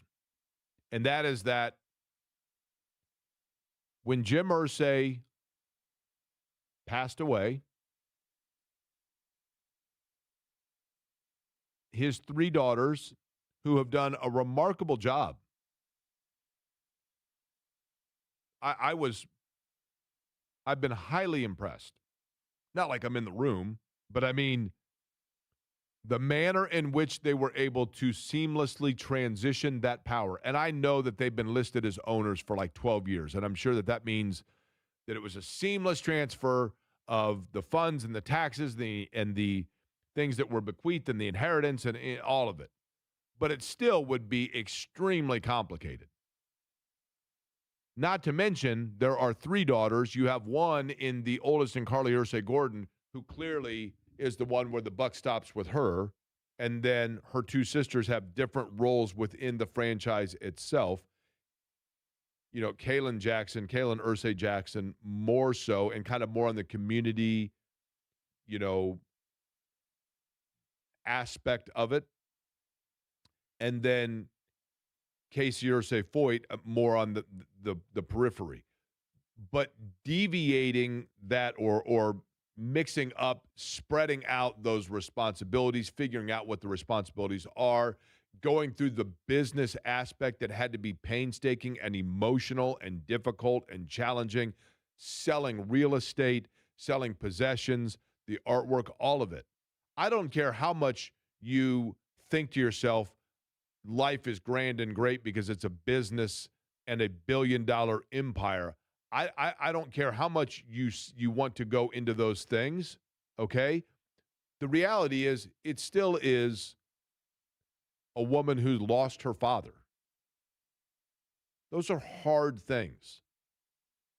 Those are, sure, you can be protected by the fortune and the private planes and the trips and all that is afforded with wealth. But in reality, there are still emotions and, nostalgia and all of those things that go with the loss of a parent.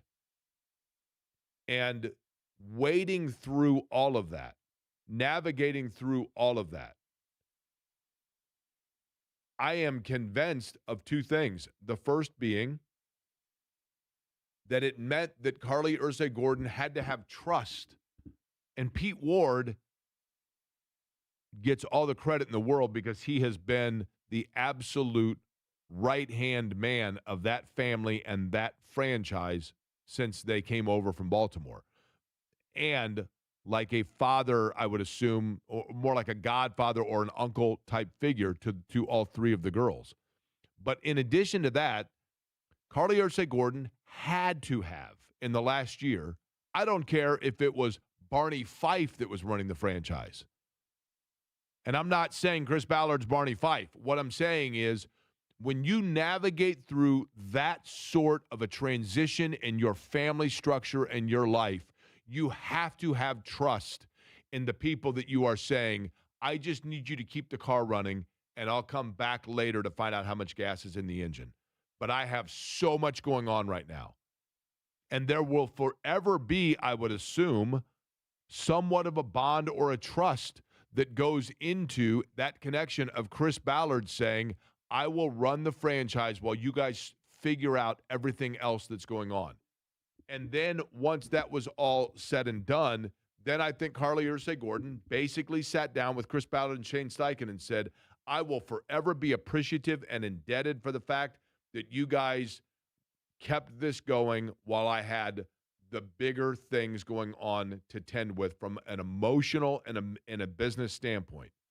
But now that everything's been gone through for a year, now it comes down to I have to start analyzing and assessing and doing an inventory on the football side of things. And they have to know that they got that year reprieve and there's an appreciation for all that he did and all that he maintained. but that does not win you games. That does not win you postseasons. That does not win you Lombardis, and that does not get you on primetime television. And this is a franchise during the course of Chris Ballard's career, from a football standpoint between the lines, that more often than not has been mediocre and at best, and average at best, and bordering on irrelevant within the landscape of a league where it's almost impossible to be exactly that. So yes, he needs to grasp that now, more than ever, that light is on him and that clock is ticking.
You're listening to Query and Company on 93.5 and 107.5 The Fan. I'll leave that to Shane, but they'll get enough looks in practice and in games to where we'll be able to make a decision. I'll say this. It's probably the first time in a while I felt really good about in totality, the position. I mean, we feel like we have three guys that, with Daniel and AR and Riley that all can play. So that's a good spot to be in right now. Is it realistic that you can keep all three? Yep. What do you anticipate? Yep. Absolutely. Is that your intention right now? That's my intention right now. Yeah. Anthony's trade request still on the table? It is, but I think they're realistic and we're realistic. We're not just giving him away. I'm not going to do that. And it's been fun to watch. Like, I think I've told y'all this multiple times. Like, one of the things that gets washed over sometimes with Anthony, like, he is a great teammate. And he's fun to be around, and he has really grown and worked. It's been fun to watch. I mean, especially when you take a guy as high as we took him, you want him to come in and be the savior right away. Well, everybody's developmental plan's different. And, his was a little different. I still think that he has got a future. We'll see how that plays out here. 3, that's a magic number.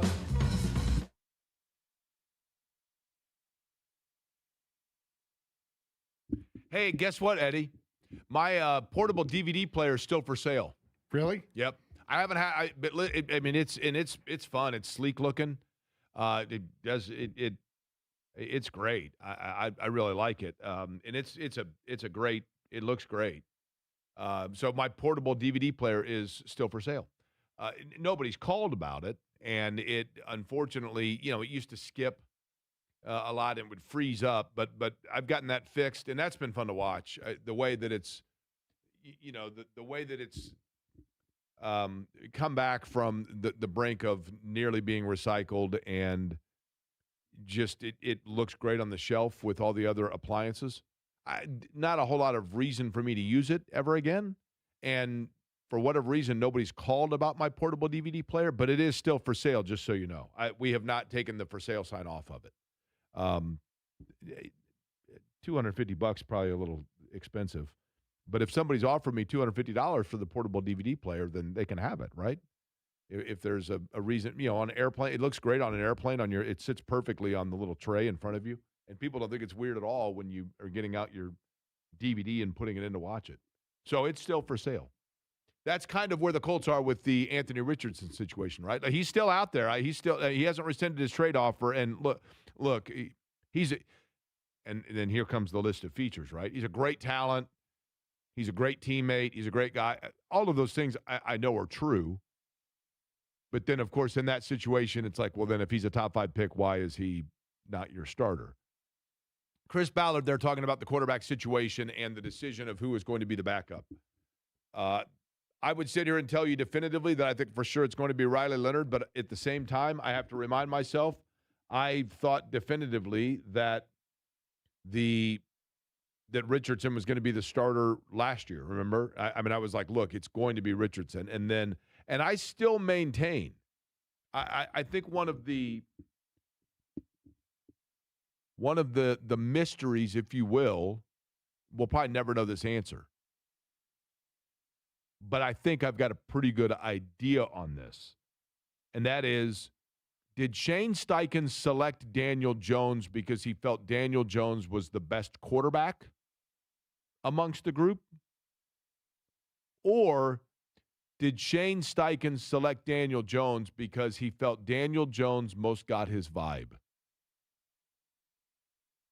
Shane Steichen is a football guy. When he was hired, from the time that he was hired, he was all ball. There used to be a term in the NCAA tournament on the opening 2 days, ad campaigns that's, wall-to-wall ball all day long. Basketball from the time you get up to the time you go to bed. That's the beauty of the NCAA tournament. Man, Isn't I that love a game? it. Huh? Isn't that a game? Wall ball? That does sound like a game, doesn't it? It's kind of like handball, right? But wall-to-wall ball. Shane Steichen's wall-to-wall ball all the time. And I think that Shane Steichen's brain is just constantly going when it comes to football stuff, and everything is about football and dividing. His brain looks like that gif of Alan from The Hangover sitting at the poker table with all of the numbers and the geometric equations going on around him. That's what Shane Steichen's brain is like with football. And I'm not saying by any stretch of the imagination that Anthony Richardson or any other quarterback they could have brought in doesn't have that intellect. I don't mean that.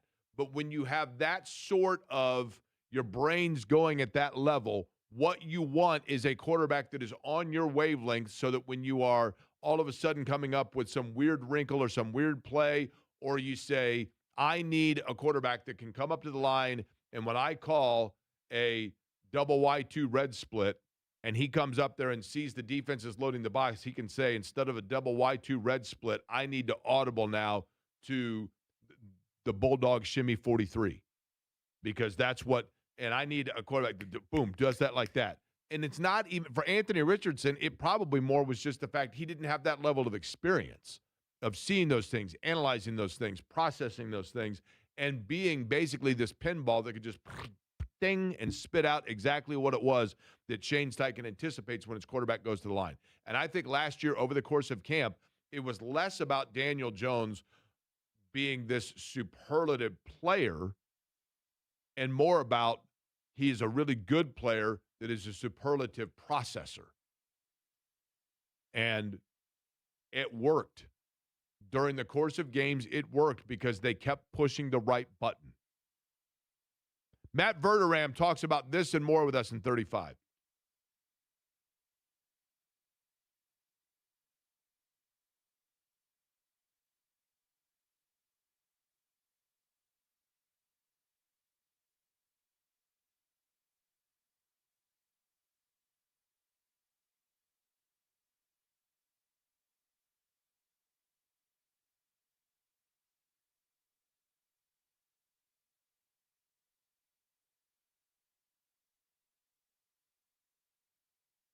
Hey, there's Jake Query for Surfside. Look for the can with the sunset stripes. I love Surfside. I love it because, the one thing about Surfside is more often than not, take a couple sips of it. It is so smooth with the no carbonation. It's just so easy to enjoy.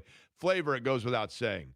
The different tea flavors, the blueberry lemonade is outstanding. I absolutely love Surfside. And again, just 100 calories, 2 grams of sugar. Surfside, look for it wherever you buy your favorite adult beverage. You can do mix and match. You can buy just straight one flavor. Just the tea with lemonade, the tea with vodka is fabulous. Tea and lemonade with vodka is fantastic. Surfside, look for it wherever you buy your favorite adult beverages. Please be 21 and please consume responsibly.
It's Query and Company. I'm going to be keeping you company for the next few hours. You are not going to believe the company. This company. You're going to bankrupt your mama's company. At least I have the radio to keep me company. On 93.5 and 107.5, The Fan.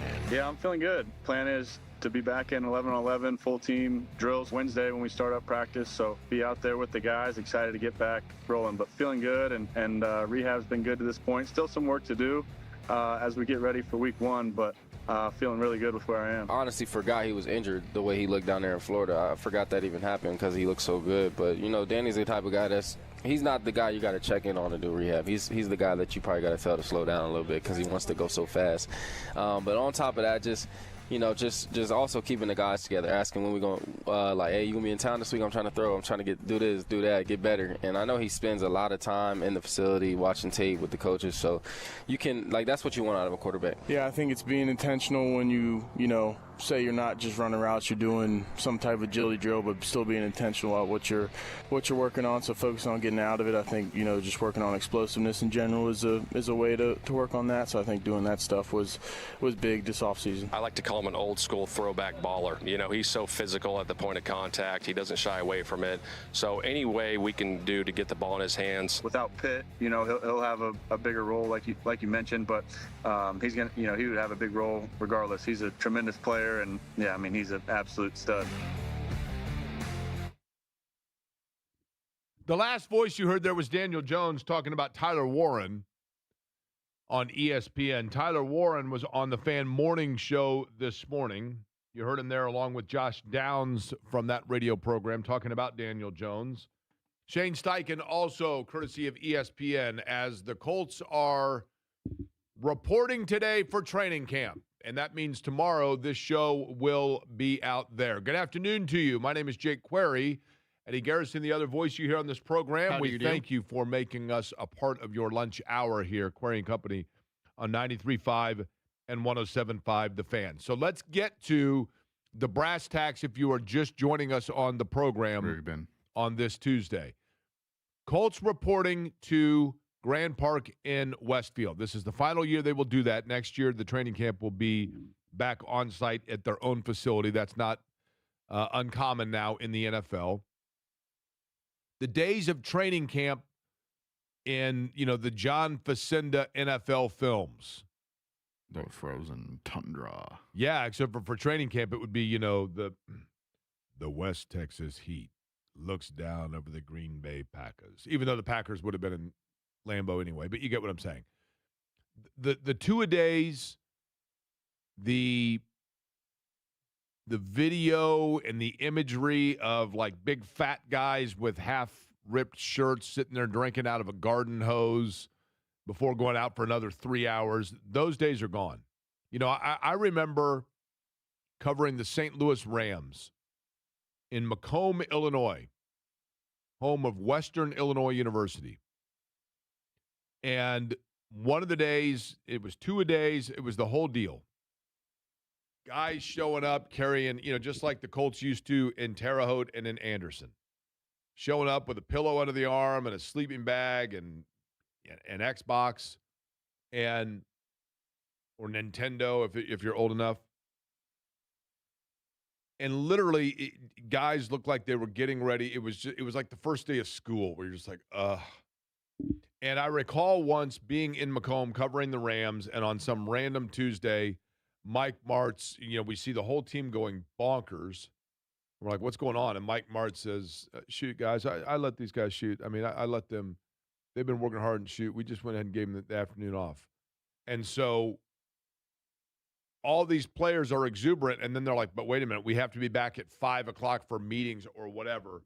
And so the Walmart in Macomb, Illinois was like this amusement park. And literally there was a food concession. There was nowhere to go in Macomb, Illinois, and there wasn't enough time to go anywhere else because everybody had to be back in 3 hours or whatever. But you saw all of these guys, Marshall Faulk and Torrey Holt and Isaac Bruce and Kurt Warner and Oz Hakeem and Roland Williams and Ernie Conwell and Ricky Prohl, literally Kevin Carter, the entire team of the St. Louis Rams killing 2 hours in a Walmart because they just needed to get away. They could have gone back to the dorm, sure, and hung out, but they had to get away, and they all did because that's what camp used to be. A little different than that now. But in terms of the Colts report day today, and practice is getting underway tomorrow, I believe 11 a.m. Gates will open at 9 at Grand Park in Westfield. What we know is this: Daniel Jones has been given clearance to return to practice. We know that DeForest Buckner has been given clearance to return to practice. Alec Pierce is on the shelf. He's on the PUP list. We made a vow and a pact as in a show meeting earlier today that we're just simply going to call it the PUP list and say that they're on the shelf. Hey, guys, you hear me. Alec Pierce is going to start out there. He is coming off of course, the surgery on his ankle to, quote, clean things up. C.J. Allen, the promising and very important anchor of the defense linebacker out of Georgia that they selected with their first pick in this year's draft. He is also on that list with a calf injury that is not thought to be serious. But one thing that we know in this town, based on precedent, look no further than Daniel Jones, look no further than Gainbridge Fieldhouse, is when you have a calf injury early on, it can cause you to move or range of motion in certain ways that becomes compensatory and can compromise the integrity of the leg itself. And it's like we say in racing, cautions breed cautions. And oftentimes, especially with lower leg, injuries can breed injuries. So you have to be careful with that. It's significant for C.J. Allen because if he is going to be the anchor of the defense, if he's going to be the captain, the quarterback of the defense, he's the guy that is in charge of looking over and saying, this guy's out of position, or we need to realign this, or this formation best goes against the way that offense is lined up, or Lou Anarumo's in my ear telling me to do this, and I got to go ahead and make this adjustment. Like we just talked about with Shane Steichen at the quarterback, wanting that trust, that familiarity, that symbiotic nature of an extension of his own brain on the field in the quarterback play. Lou Anarumo wants that in defensively as well. So any time that C.J. Allen misses, even if it's a practice or two, is critical because you want to get accelerated on that. It's a very important thing. And that's where they stand right now in terms of their health. For the most part, they're in pretty good shape. Now, Alec Pierce, Chris Ballard said within the hour that Alec Pierce is a player that he expects it's going to be a week or so. And then Alec Pierce returns to the practice field, and that's where they, quote, ramp it up, right? They ramp things up, meaning they get him back to the point of, because, yes, you have been told that you're medically cleared.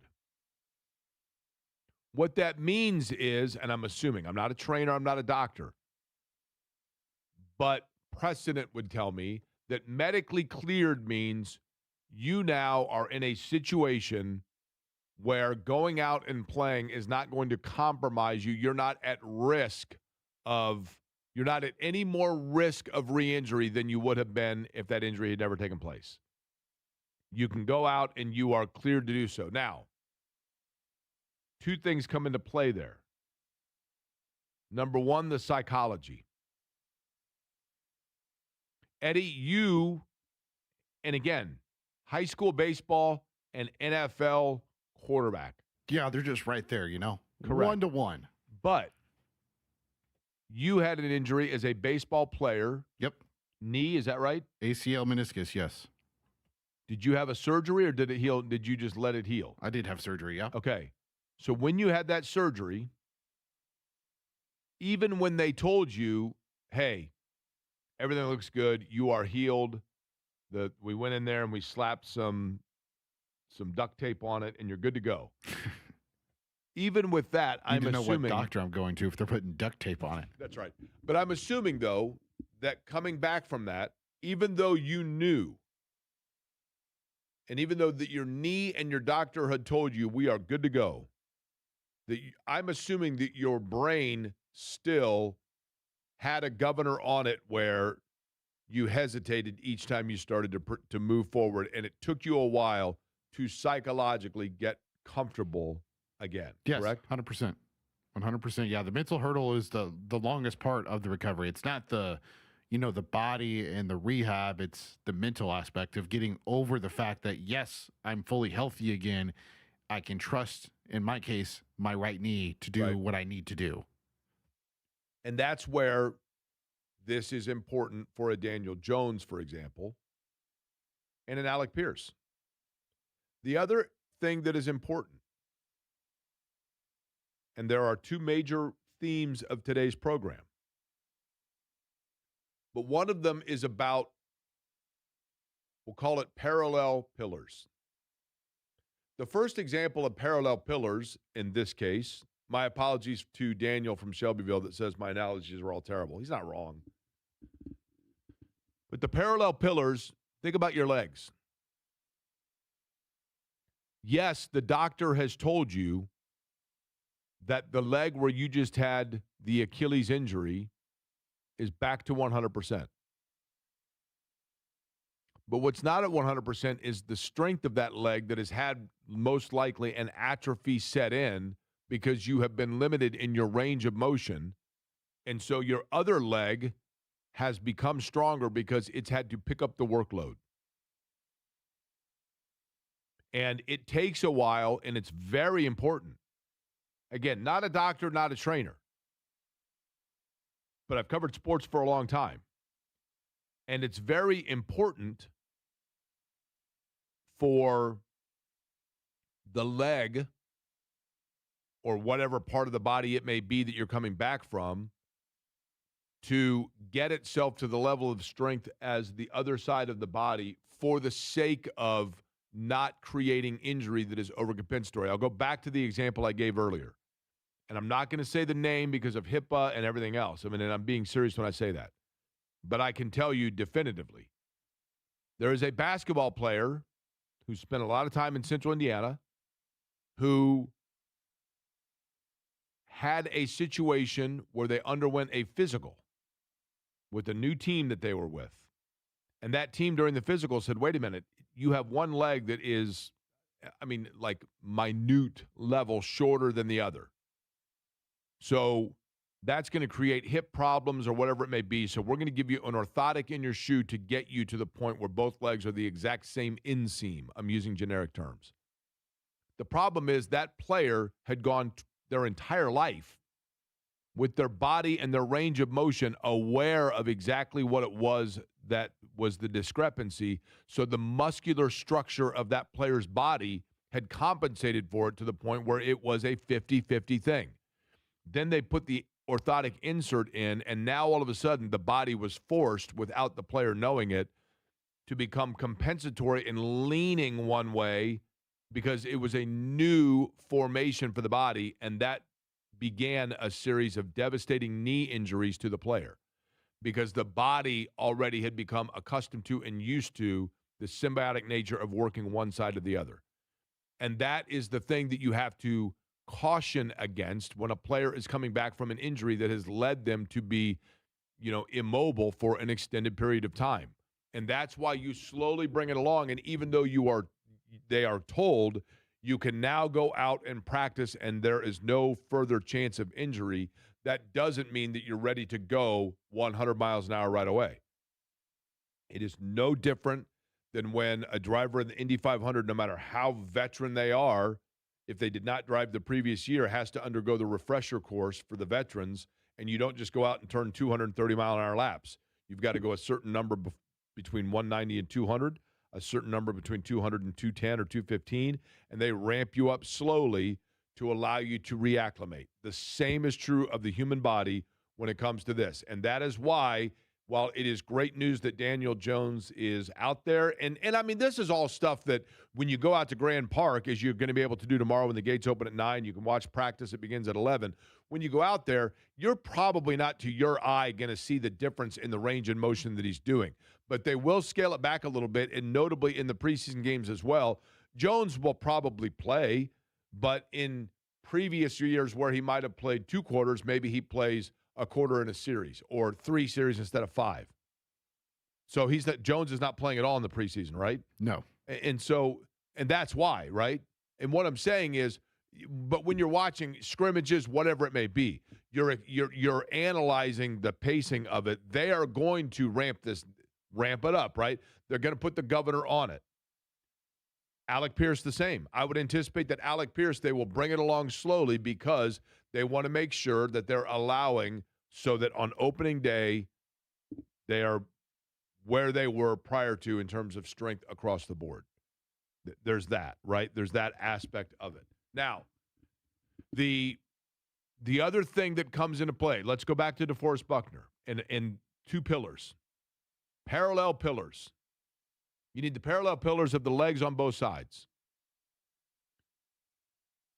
DeForest Buckner is a pillar of this defense. He's a pillar of the franchise. Since the time that he was acquired 6 years ago for a first-round pick, DeForest Buckner has been a very, very good player on a very average franchise. DeForest Buckner, unfortunately, has kind of been cheated a little bit by the Colts because here he is playing for a franchise that couldn't even get him a playoff game, or playoff win, I should say, during the time that he's been here. Or maybe one. Did he have one playoff win maybe? Maybe one? But either way, Buckner had the neck surgery last year at the end of the year, and that again caused a lack of mobility and having to sit and wait. And we know this, I mean, in this town, you know, the Peyton Manning situation, we know how long that can take. And DeForest Buckner did everything that he could. He has been DeForest Buckner.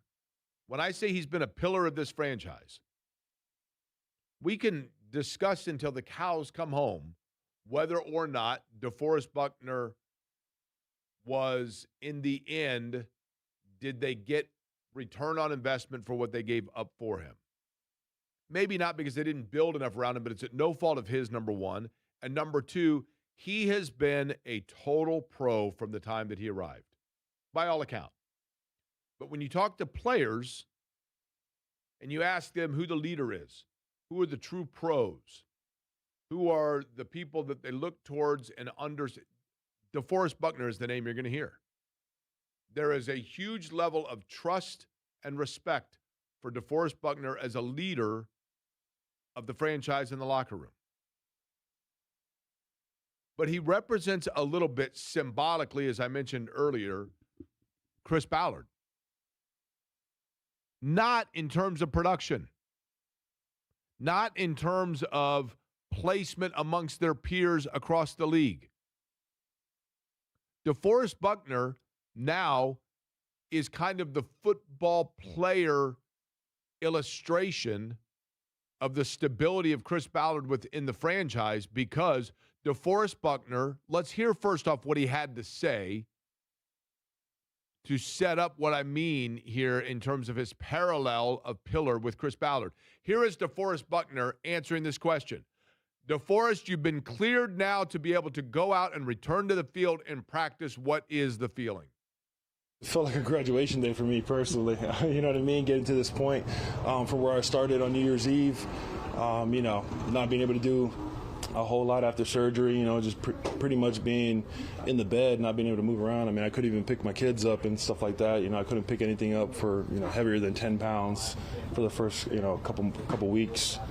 So it was frustrating, but, you know, just kept my faith and kept working and, you know, trusting the doctors and my trainers. And, you know, there was a lot of, you know, teamwork involved with the whole operation and everything and recovery. And, you know, I'm just happy to be at this point.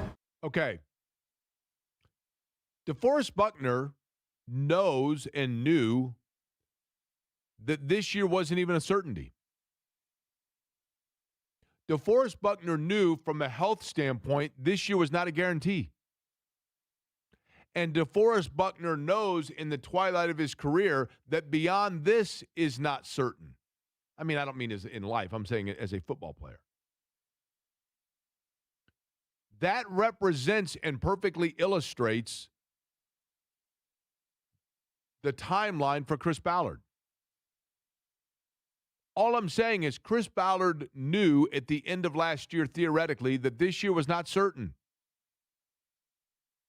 I think there was probably question in Chris Ballard's mind about whether or not he would actually be here this year, whether he was going to get another year with the Indianapolis Colts. And now that that year is here, Chris Ballard absolutely knows.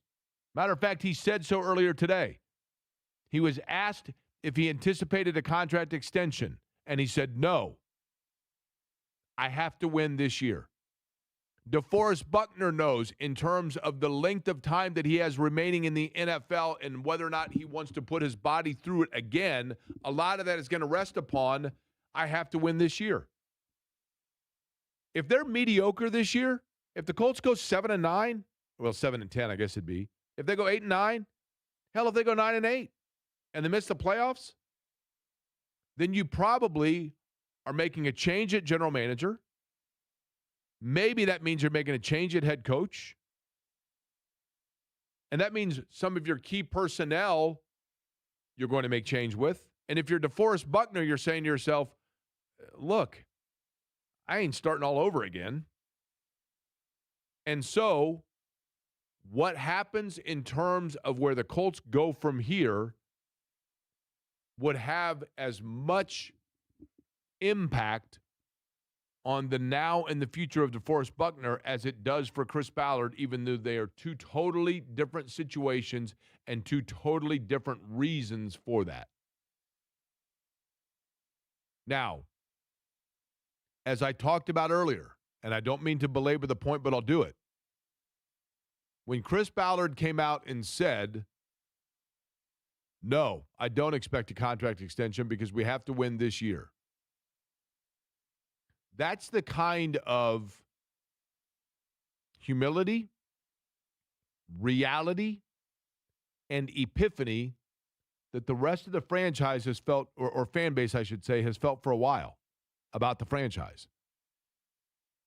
And I think personally, this and $1.25 will get you a Coke out of the Coke machine. But I think personally, and maybe it's too late now, and I don't say this because I'm a media member. I say this from a fan perspective. I think transparency and vulnerability and authenticity goes a long way. And Chad Buchanan has it. Kevin Pritchard has it. Bill Polian, who did a radio show every single week and took phone calls on it, had it, as gruff as he was. People felt like Polian was a Hoosier while he was here. Tony Dungy absolutely had it. Tony Dungy had vulnerability. He had relatability. He had likability. To a great extent, Frank Reich had it. And I think Ballard has walled himself off a little bit to the point where that's the one thing that's missing, and that's why when he's going to need it most, he may find that there's a fan base that isn't there. There isn't that public sentiment about him. I mean, Chuck Pagano probably got extra time here because he was a really likable dude, and he was vulnerable, and he was authentic. And Ryan Grigson will tell you, I can absolutely assure you of this. Ryan Grigson would tell you that the one mistake that he made was that he wasn't transparent enough. He wasn't vulnerable and approachable enough. And he walled himself off, and so therefore people didn't feel they know him. We have a tendency to pull for people that we feel we relate to. And when you come off with a perception that you're smug, that you're the smartest guy in the room, that you're defensive, you can get away with that when people feel like you're part of their clan, you're part of their group, you're part of their group of friends, you're part of their network. But I don't think that he's done that, and therefore, and I applaud him, I commend him for being that transparent and vulnerable today. But if we don't hear from him again until the end of the year, it ain't going to do any good. It would go, and I'm not saying this, again, from my standpoint. I'm saying it from the fans and the hard-working, ticket-buying public of the Indianapolis Colts. I think for the money they shell out and the investment they give and the time they give, at the very least, they deserve to have someone running the franchise that they feel has the same passion and relatability as they. And that may well still be Chris Ballard. But we're 9 years into it, and it might be a little late to develop that. We'll see. Matt Verderame last year, I thought it was fabulous. He answered a question last year that was totally true, totally accurate, totally on point. He's always fun. I'm going to ask him the same question in the 2026 version and find out if he can go 2 for 2 on his forecast of the NFL. We'll do it next.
Barry and Company on 93.5 and 107.5 The Fan.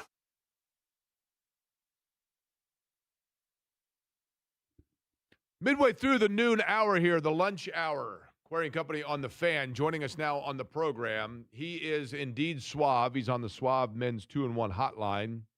From SI, he is Matt Verderame, who is, I think, the most entertaining from a radio standpoint writer that we have on the show. And I like all the writers we have on the show, but Verderame is always good. Matt, I'm going to start out with giving you huge props and credit here. Are you ready? Sure. I'm thrilled. Yeah. Yeah. You'll take those wherever you can get them, right? Yeah, my wife just hung up, by the way. I can't listen to this. That's right. So a year ago, I asked you, and I've probably done this every year for 5 straight years, but a year ago I asked you this question, and I'm going to follow it up because you were right on it. I said, give me the team that you think, because there's always this team that midway through the season in the NFL, you go, yeah, this just didn't going well. And this is going totally the opposite direction that we thought it was going to go, and it just has been a disaster. And so I asked you a year ago, what team is that going to be? And you gave me an answer, and I thought, lo and behold, Verderame nailed it. Do you remember, first off, which team you predicted? I'm trying to think which team I would have said. Did I say Baltimore? No, you said the Miami Dolphins. Oh, that's right, because I saw them in Detroit, and I knew that wasn't going to go well. Yeah. Yeah, I believe dumpster fire. Dumpster fire was the term you used, I believe, right? It was unbelievable. It was like so bad. This is not going to happen. Yeah. Yes. Okay. And you grew up close to New Jersey, so you know a dumpster fire when you see one, right? I mean, let's be real, okay? That's just a Friday night. Yeah. Yeah. Yeah. So I'd like to know this. To begin our conversation on this, the day that the Colts are reporting to training camp, and it's early, obviously, right? And we haven't gotten a chance to really see teams, just health and et cetera. But the team that you look at in the NFL right now and you say to yourself, they just seem to lack stability, and I don't know what the game plan is. Who jumps out at you? So I think the worst teams are the Dolphins and the Cardinals. Like, if you just said to me who are like the teams that are going to be picking at the top of the draft, it's probably those two. Like, it's never a good sign when Jacoby Brissett, who went 1-11 last year, is holding out for more money. Yeah. I actually had a former player call me and say, "Can you believe this guy wants more money?" Do you know how impossible it is for a player to say that about another player? Like, they all root for each other to get paid, and he was like, "That's insane." Look, if I had to pick a team though, like, you could say, "Oh, I could make the playoffs." I just don't see it. I love the infrastructure in this building, but I am very dubious about Minnesota. And I think the Vikings, look, I love Kevin O'Connell as coach. I think he's excellent. I mean, Brian Flores is a really good D coordinator. I don't think all of a sudden they're going to clean house after this year. But, they fired the GM in the offseason. And let's be very real. They fired the GM because they're looking at the quarterback situation and going, we spend a number 10 pick on this guy, and we let Darnold walk. And J.J. McCarthy has been either hurt or awful through 2 years of his career. And now we're sitting here, and I'm supposed to believe that the answer in that division is Kyler Murray. Kyler Murray's played 30 games over the last 3 years. He's never on the field. And when he's been on the field, he's been been all right. Like, the Packers are better. The Lions, while their defense may give up 30, they may score 40 every week. The Bears are good. Like, even though I believe in the coach and I believe in the staff, I just look at that team and say, man, Grenard's gone, McGinkle's getting older, Harrison Smith's retired, quarterback situation's awful. Like, that could be one of these things where you just look at them and you're like, man, they're 2-7, and this thing just went completely off the rails. Is the NFC North the toughest? I mean, Minnesota gives you that out, right? But is that the toughest division going into it? I mean, I know that there are uncertainties here, right? I think it's probably, like, if you said to me, is it the deepest? I think the answer is yes, because the Cardinals are just an abomination in the NFC West. But I actually think even with the Cardinals, the NFC West, you could argue 3 of the top 5 teams in football are in Yeah, that's fair. That's fair. That division is just – you're going to have a team that finishes third in that division that ends up being like the 6th seed or something, and is favored in their wild card game. Right. Right. Like it's going to be one of those things where like the Niners are 10-7 and they're going to play Tampa and they're favored by 7 points on the road. I think that division is probably the toughest in terms of just there are 3 teams that legitimately can go to the Super Bowl. I don't know that that's true in the North. I don't think the Packers can get to the Super Bowl. And the Lions defense with Joseph and Branch hurt is just a sieve. So I think I'd probably take the NFC West even with the Cardinals. What is your assessment of Indianapolis? Not the city, but the football team. It's a great city. I think the Colts, to me, are a weird evaluation from the standpoint. Okay, Daniel Jones has been cleared. That's great news. He played very well last year before things started to go a little sideways. There were a lot of guys getting hurt, beat up, and then obviously he gets really hurt, and that's it. Much like I just said about the Vikings, I believe strongly in the coaching staff. I think Adam Rumo is an excellent coordinator. I think Steichen is a very good head coach. My question about the Colts is really simple. What does the remade offensive line look like? Because there are some new parts there. And is Jones going to play the way he played the first 9 games of the year? Or is he going to play like he played the rest of the year? Now, I understand a lot of the rest of that year he was hurt. He had a crack in his leg, everything else. I think the Colts are in a position where, look, this conference is wide open. Like, I don't think they can go to the Super Bowl because I don't believe Daniel Jones is going to the Super Bowl, though I didn't think Darnold was either, and he just won one. But I think, like, could they make the playoffs? Yeah. I mean, the conference is just there's not a single team in the AFC that I look at and go, that team's just going to be 12-plus wins. Nobody. Not the Bills, not the Ravens, not the Chiefs. Nobody. Every single one of them has real question marks, and I think that leaves teams like the Colts an opportunity to really take the next step. Also, to what do you get? Look, Franklin's gone, middle of the defense. You're bringing a second-round rookie in Allen, who's going to have to be that guy. Can he do it? Now, I know they're really high on him internally, but that's a big ask when you're thrust into that kind of a role. When you look, Matt Verderame is the guest. He's on the Swab Men's 2-1 hotline. He is, of course, with Sports Illustrated, their NFL writer.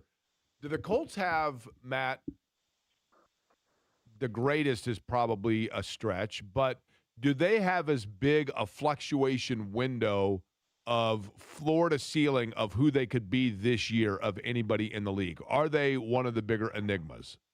One of them, yeah, one of them for sure. Because of Jones. I mean, not to keep going back. I hate to distill a 53-man roster to one player. But I know what Jonathan Taylor is. And I know what Tyler Warren is and will be. He's only going to get better. I do think losing Pittman matters. Like, I was talking to one AFC coach, head coach, who said to me, hey, look, like, that guy did a lot of the dirty work for them, plays across the middle. He's big, he's physical. Like, that's going to be missed. Like, who's going to replace that? I think Downs can replace some of the production in terms of the receptions and yardage. But, do they have a guy who's willing to go across the middle and do that dirty work? Then maybe they look at it and say, well, Warren's going to kind of be that guy for us. Okay, that's fine. Maybe that works out. I think defensively, I like a lot of the pieces.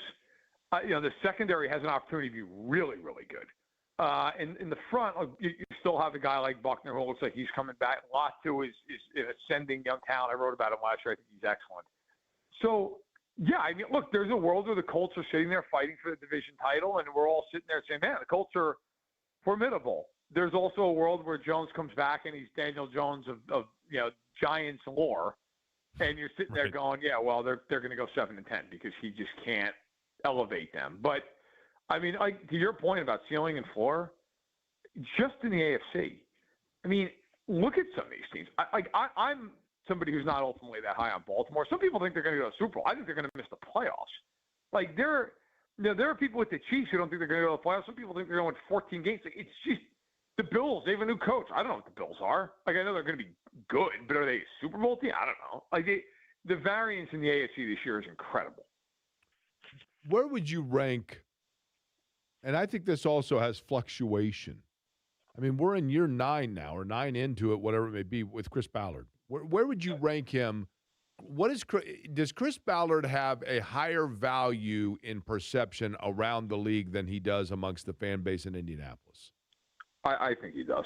And I got to be honest, I think the Indianapolis fan base is right.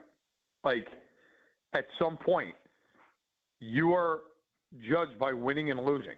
Other than in Cincinnati, where Duke Tobin's been the GM of that team since 1858. Like, other than that, who's gotten more run and had less results than Chris Ballard? Anybody? I can't even think of anybody in recent memory. Like, they have done virtually nothing with Chris Ballard as their general manager. And I understand early on, look, Andrew Luck, we all know he walks out, surprise retirement in August. It's been a decade almost. Totally, yeah. I don't care. You know, it's like if your buddy gets blindsided by his girlfriend breaking up with him, and then 8 years later, it's like, I just can't get off the couch. Bro, throw the couch out. Set it on fire. Do whatever you need to do, but my God, get up. Like, there comes a point, you know? And like, he whiffed on Anthony Richardson. That was a big time pick, and he missed. And now, like, look, maybe they get lucky and Jones ends up being their version of Darnold. And okay, cool. That works out. That's great. But, you know, Chris Ballard has had some really good moments. But at some point, it's also fair to look at him and go, okay, great, man, you're going to win ever? Like, you wonder too now, of course, with Jim Irsay being departed, like, it's new ownership in the sense, it's the same family, but new ownership, like, does ownership just say we need to change if this doesn't work this year? Like, there does come a point where even if you really like the person, if the results aren't there, that's what this business is. That's it. So, yeah, I think he's left a lot to be desired, in my opinion, for a variety of reasons, but none bigger than the quarterback. You know, and he said today, Matt Verderame, my guest, he did say today, Matt, that Anthony Richardson has not rescinded his trade request, and he's a great kid. He's a really talented player, and he's out there. They still got the sign on Facebook Marketplace, right? Is there any market at all for Anthony Richardson? No, which is why he hasn't been traded. If anybody called the Colts up today, it's we're going to get a fifth-round pick, it'd be gone. Like, there's no that. Like, I said this, and openly, maybe unfairly, when he pulled himself out of that Texans game years ago, to me, there were a lot of people in the league like, that's it. Like, it's just, and maybe that's unfair. Maybe people would look at that and say, come on, how could you? I've always felt this. It wasn't even, and hear me out here. Yeah. Tapping the helmet and taking himself out of that game was bad enough. I think the more egregious thing was the naivete of admitting it afterwards and chuckling about it and not understanding the damning that was being done. Does that make sense? Yeah. No, I agree with you. Like, that was something that I was watching that game live when he did that. I remember thinking, if he's not hurt, his career's over. Like, that's just, you're never going to get that locker room value again. Ever. You've got guys out there with all kinds of injuries, and you're tired, and it's come out for you to get a quarterback. I don't care if you can't breathe. Throw it to the floor. Do anything. Whatever. But, like, you can't come out of the game. And, look, it's not just that. He's not been good. He has had a couple of incredible highlights mixed in with a lot of inaccurate passes. He's been hurt. I don't think anybody doubts that he's a good kid. But I remember, I'll give you a personal example. I was in Colts camp last year. I was there. It was my first stop. It was very early in the camp. And myself, Zach Kiefer, a couple other national writers, we were staying there talking with him. The Colts were nice enough to set it up.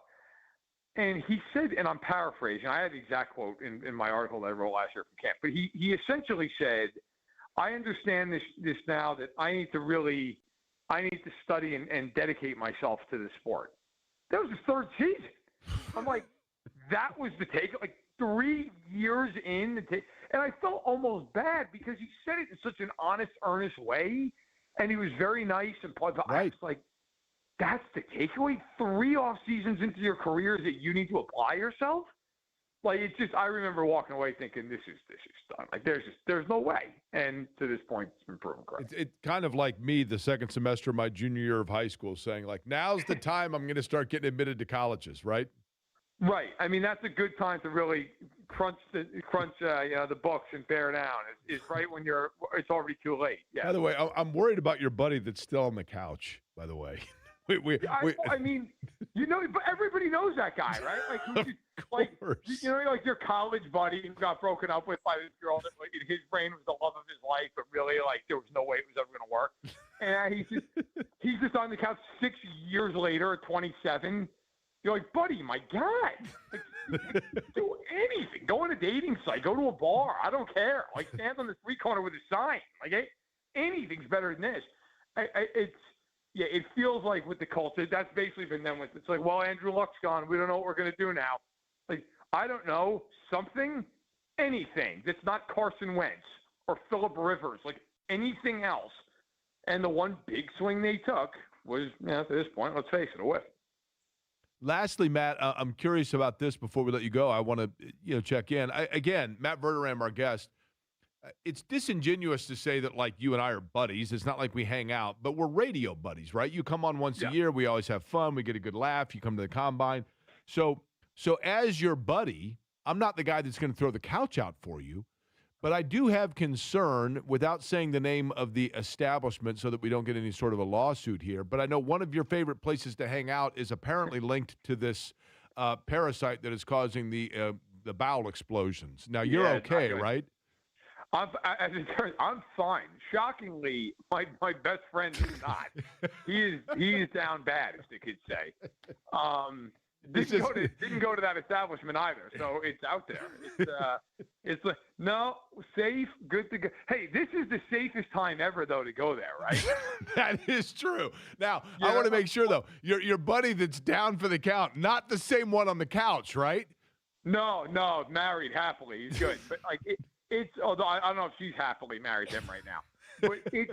If you think like there's always like you go, like the nightclub or whatever. There's a huge fight that breaks out. There's a bunch of arrests. The safest time, the best time to go to that nightclub is the next night.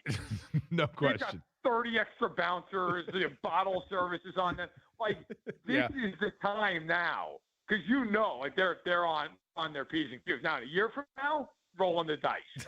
But right now, safe as could be. Well, we hope your buddy's okay. Will you be, by the way, making your way to Grand Park? I will not be. I moved to Connecticut in the off season, so I'm going to be on the East Coast. But I will still be in Indy every year for the Combine. And if the Colts are playing real meaningful, important games November, December, I'm hoping to get out there for a game or two. All right. Well, we're going to bug you again during the course of the regular season, man. But I always appreciate it. Always enjoy it. Anytime. Right. Matt Verderame joining us on the Schwab Men's 2-in-1 guest line. All right, we'll check in with J&V. We'll see what he's warming up. Brought to you by the good guys at Love Heating and Air, love-hvac.com, of what he's got cooking for his program coming up at 3 o'clock. We'll get you up to speed on that. And I want to remind you guys again, when it comes to just getting back to feeling yourself again, Game Day Men's Health is the place for you. GameDayMen'sHealth.com, Avon, Carmel, Fishers, Greenwood, 4 locations, and as well, North Shadeland and Indy. And I love Game Day Men's Health for a number of reasons. Number one, I love the services they provide. Testosterone replacement therapy, weight loss injections, peptide therapies I love because it just gives you that feeling after a workout of a quicker recovery. And I love that. And in addition to that, it goes without saying, if you get that feeling of the midday slug, you just don't feel the energy you felt as a younger person, then Game Day Men's Health, that's what it's designed for, to be relaxing, a sports-like environment, but also completely professional and FDA-approved pharmacies and game plans designed specifically for you to get you back in the game. Guys, that's what I'm talking about. You can go to GameDayMen'sHealth.com for a free consultation. Look over everything that they have. Find out what works best for you. That's GameDayMen'sHealth.com.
You're listening to Query and Company on 93.5 and 107.5 The Fan. I'm excited to get out to camp the next 3 days. My apologies to Eddie that he will not be seeing me, but look forward to it. And tomorrow, AJ Halsey of the Colts will be with us. We'll see who else we can grab and talk to over the next 3 days out at Grand Park. And it, like I always say, folks, I want to make sure that people understand.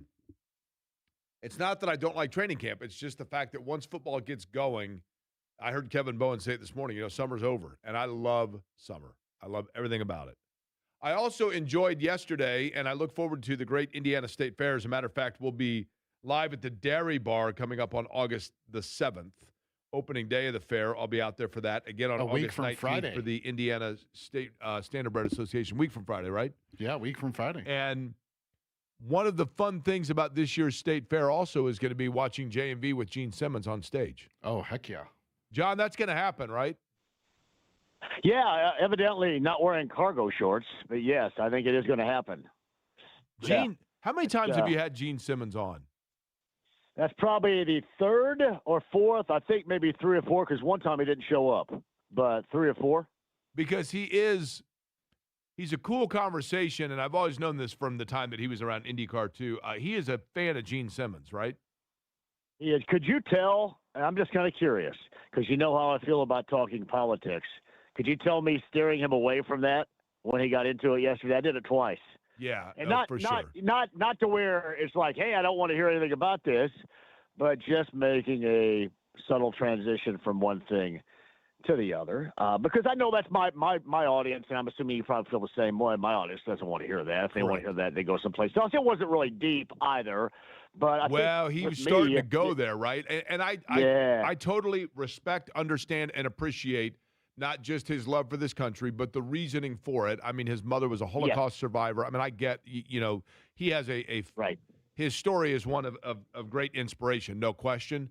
But yes, he started to go beyond just that, where it's like, okay, let's get back to, you know what I mean? So yes.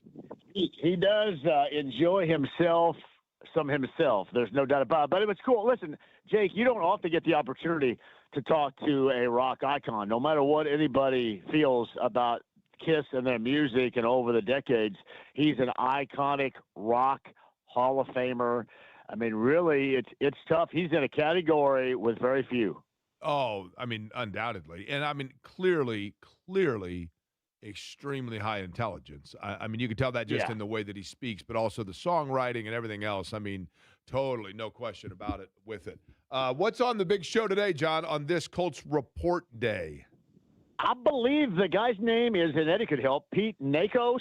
I believe I've never had this guy on. I think he's on 3. I want to talk some Big Ten, get the lay of the landscape. You got coaching changes in the Big Ten. You got IU coming off a national championship and their defense and the Big Ten champions.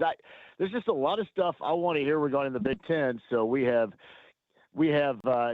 lured, in this case, Pete to join the show to talk about that a little bit later on today. Greg, and we'll talk what Chris Ballard said, which at this point, man, you can just kind of rinse and repeat. It's like the same thing over and over and over again, and the only real way you can get past it is him finally being able to prove that they're going to get something done. So we'll talk about that, I'm sure, today. I hate it because it's the same old rip job that we do all the time, but I don't know how else to put it. So it's the same old thing. It's really like you and I talking about the Brickyard yesterday. We always draw the same conclusions, and it all comes down to results, and people seem to be happy with the race that like NASCAR. That's great. People are unhappy with it that love IndyCar and the 500. That's great. And, obviously the results matter in the NFL immensely, and nobody around here is happy with the results of the Colts. So we really don't have too much to break down here. It all is pretty much cut and dry. By the way, IndyCar has a new car out. If you want to go to IndyCar on their social media, you can see what it looks like. The new chassis. Thank you, Eddie. 3 o'clock today, John will be talking about that and more, everything you just heard. John, appreciate it, man. We'll be listening later. You got it, buddy. Talk to you. All right, J&V joining us, courtesy of the good guys at Love Heating and Air, an official Heil Heating and Cooling dealer. All right, thanks to Matt Verderame. Always entertaining. I hope his buddy's okay that got the parasite. I don't mean to laugh at that. Thanks as well to Scott Agness, and thanks to everybody for listening. Tomorrow, Grand Park, Colts camp will be there. Northwest corner of the field is where I will be. AJ Halsey will join us, and we will see who else is able to stop by. And we certainly look forward to that for the rest of the week. So for Eddie Garrison, my name is Jake Query on this fabulous Tuesday. I thank you for listening to Query & Company.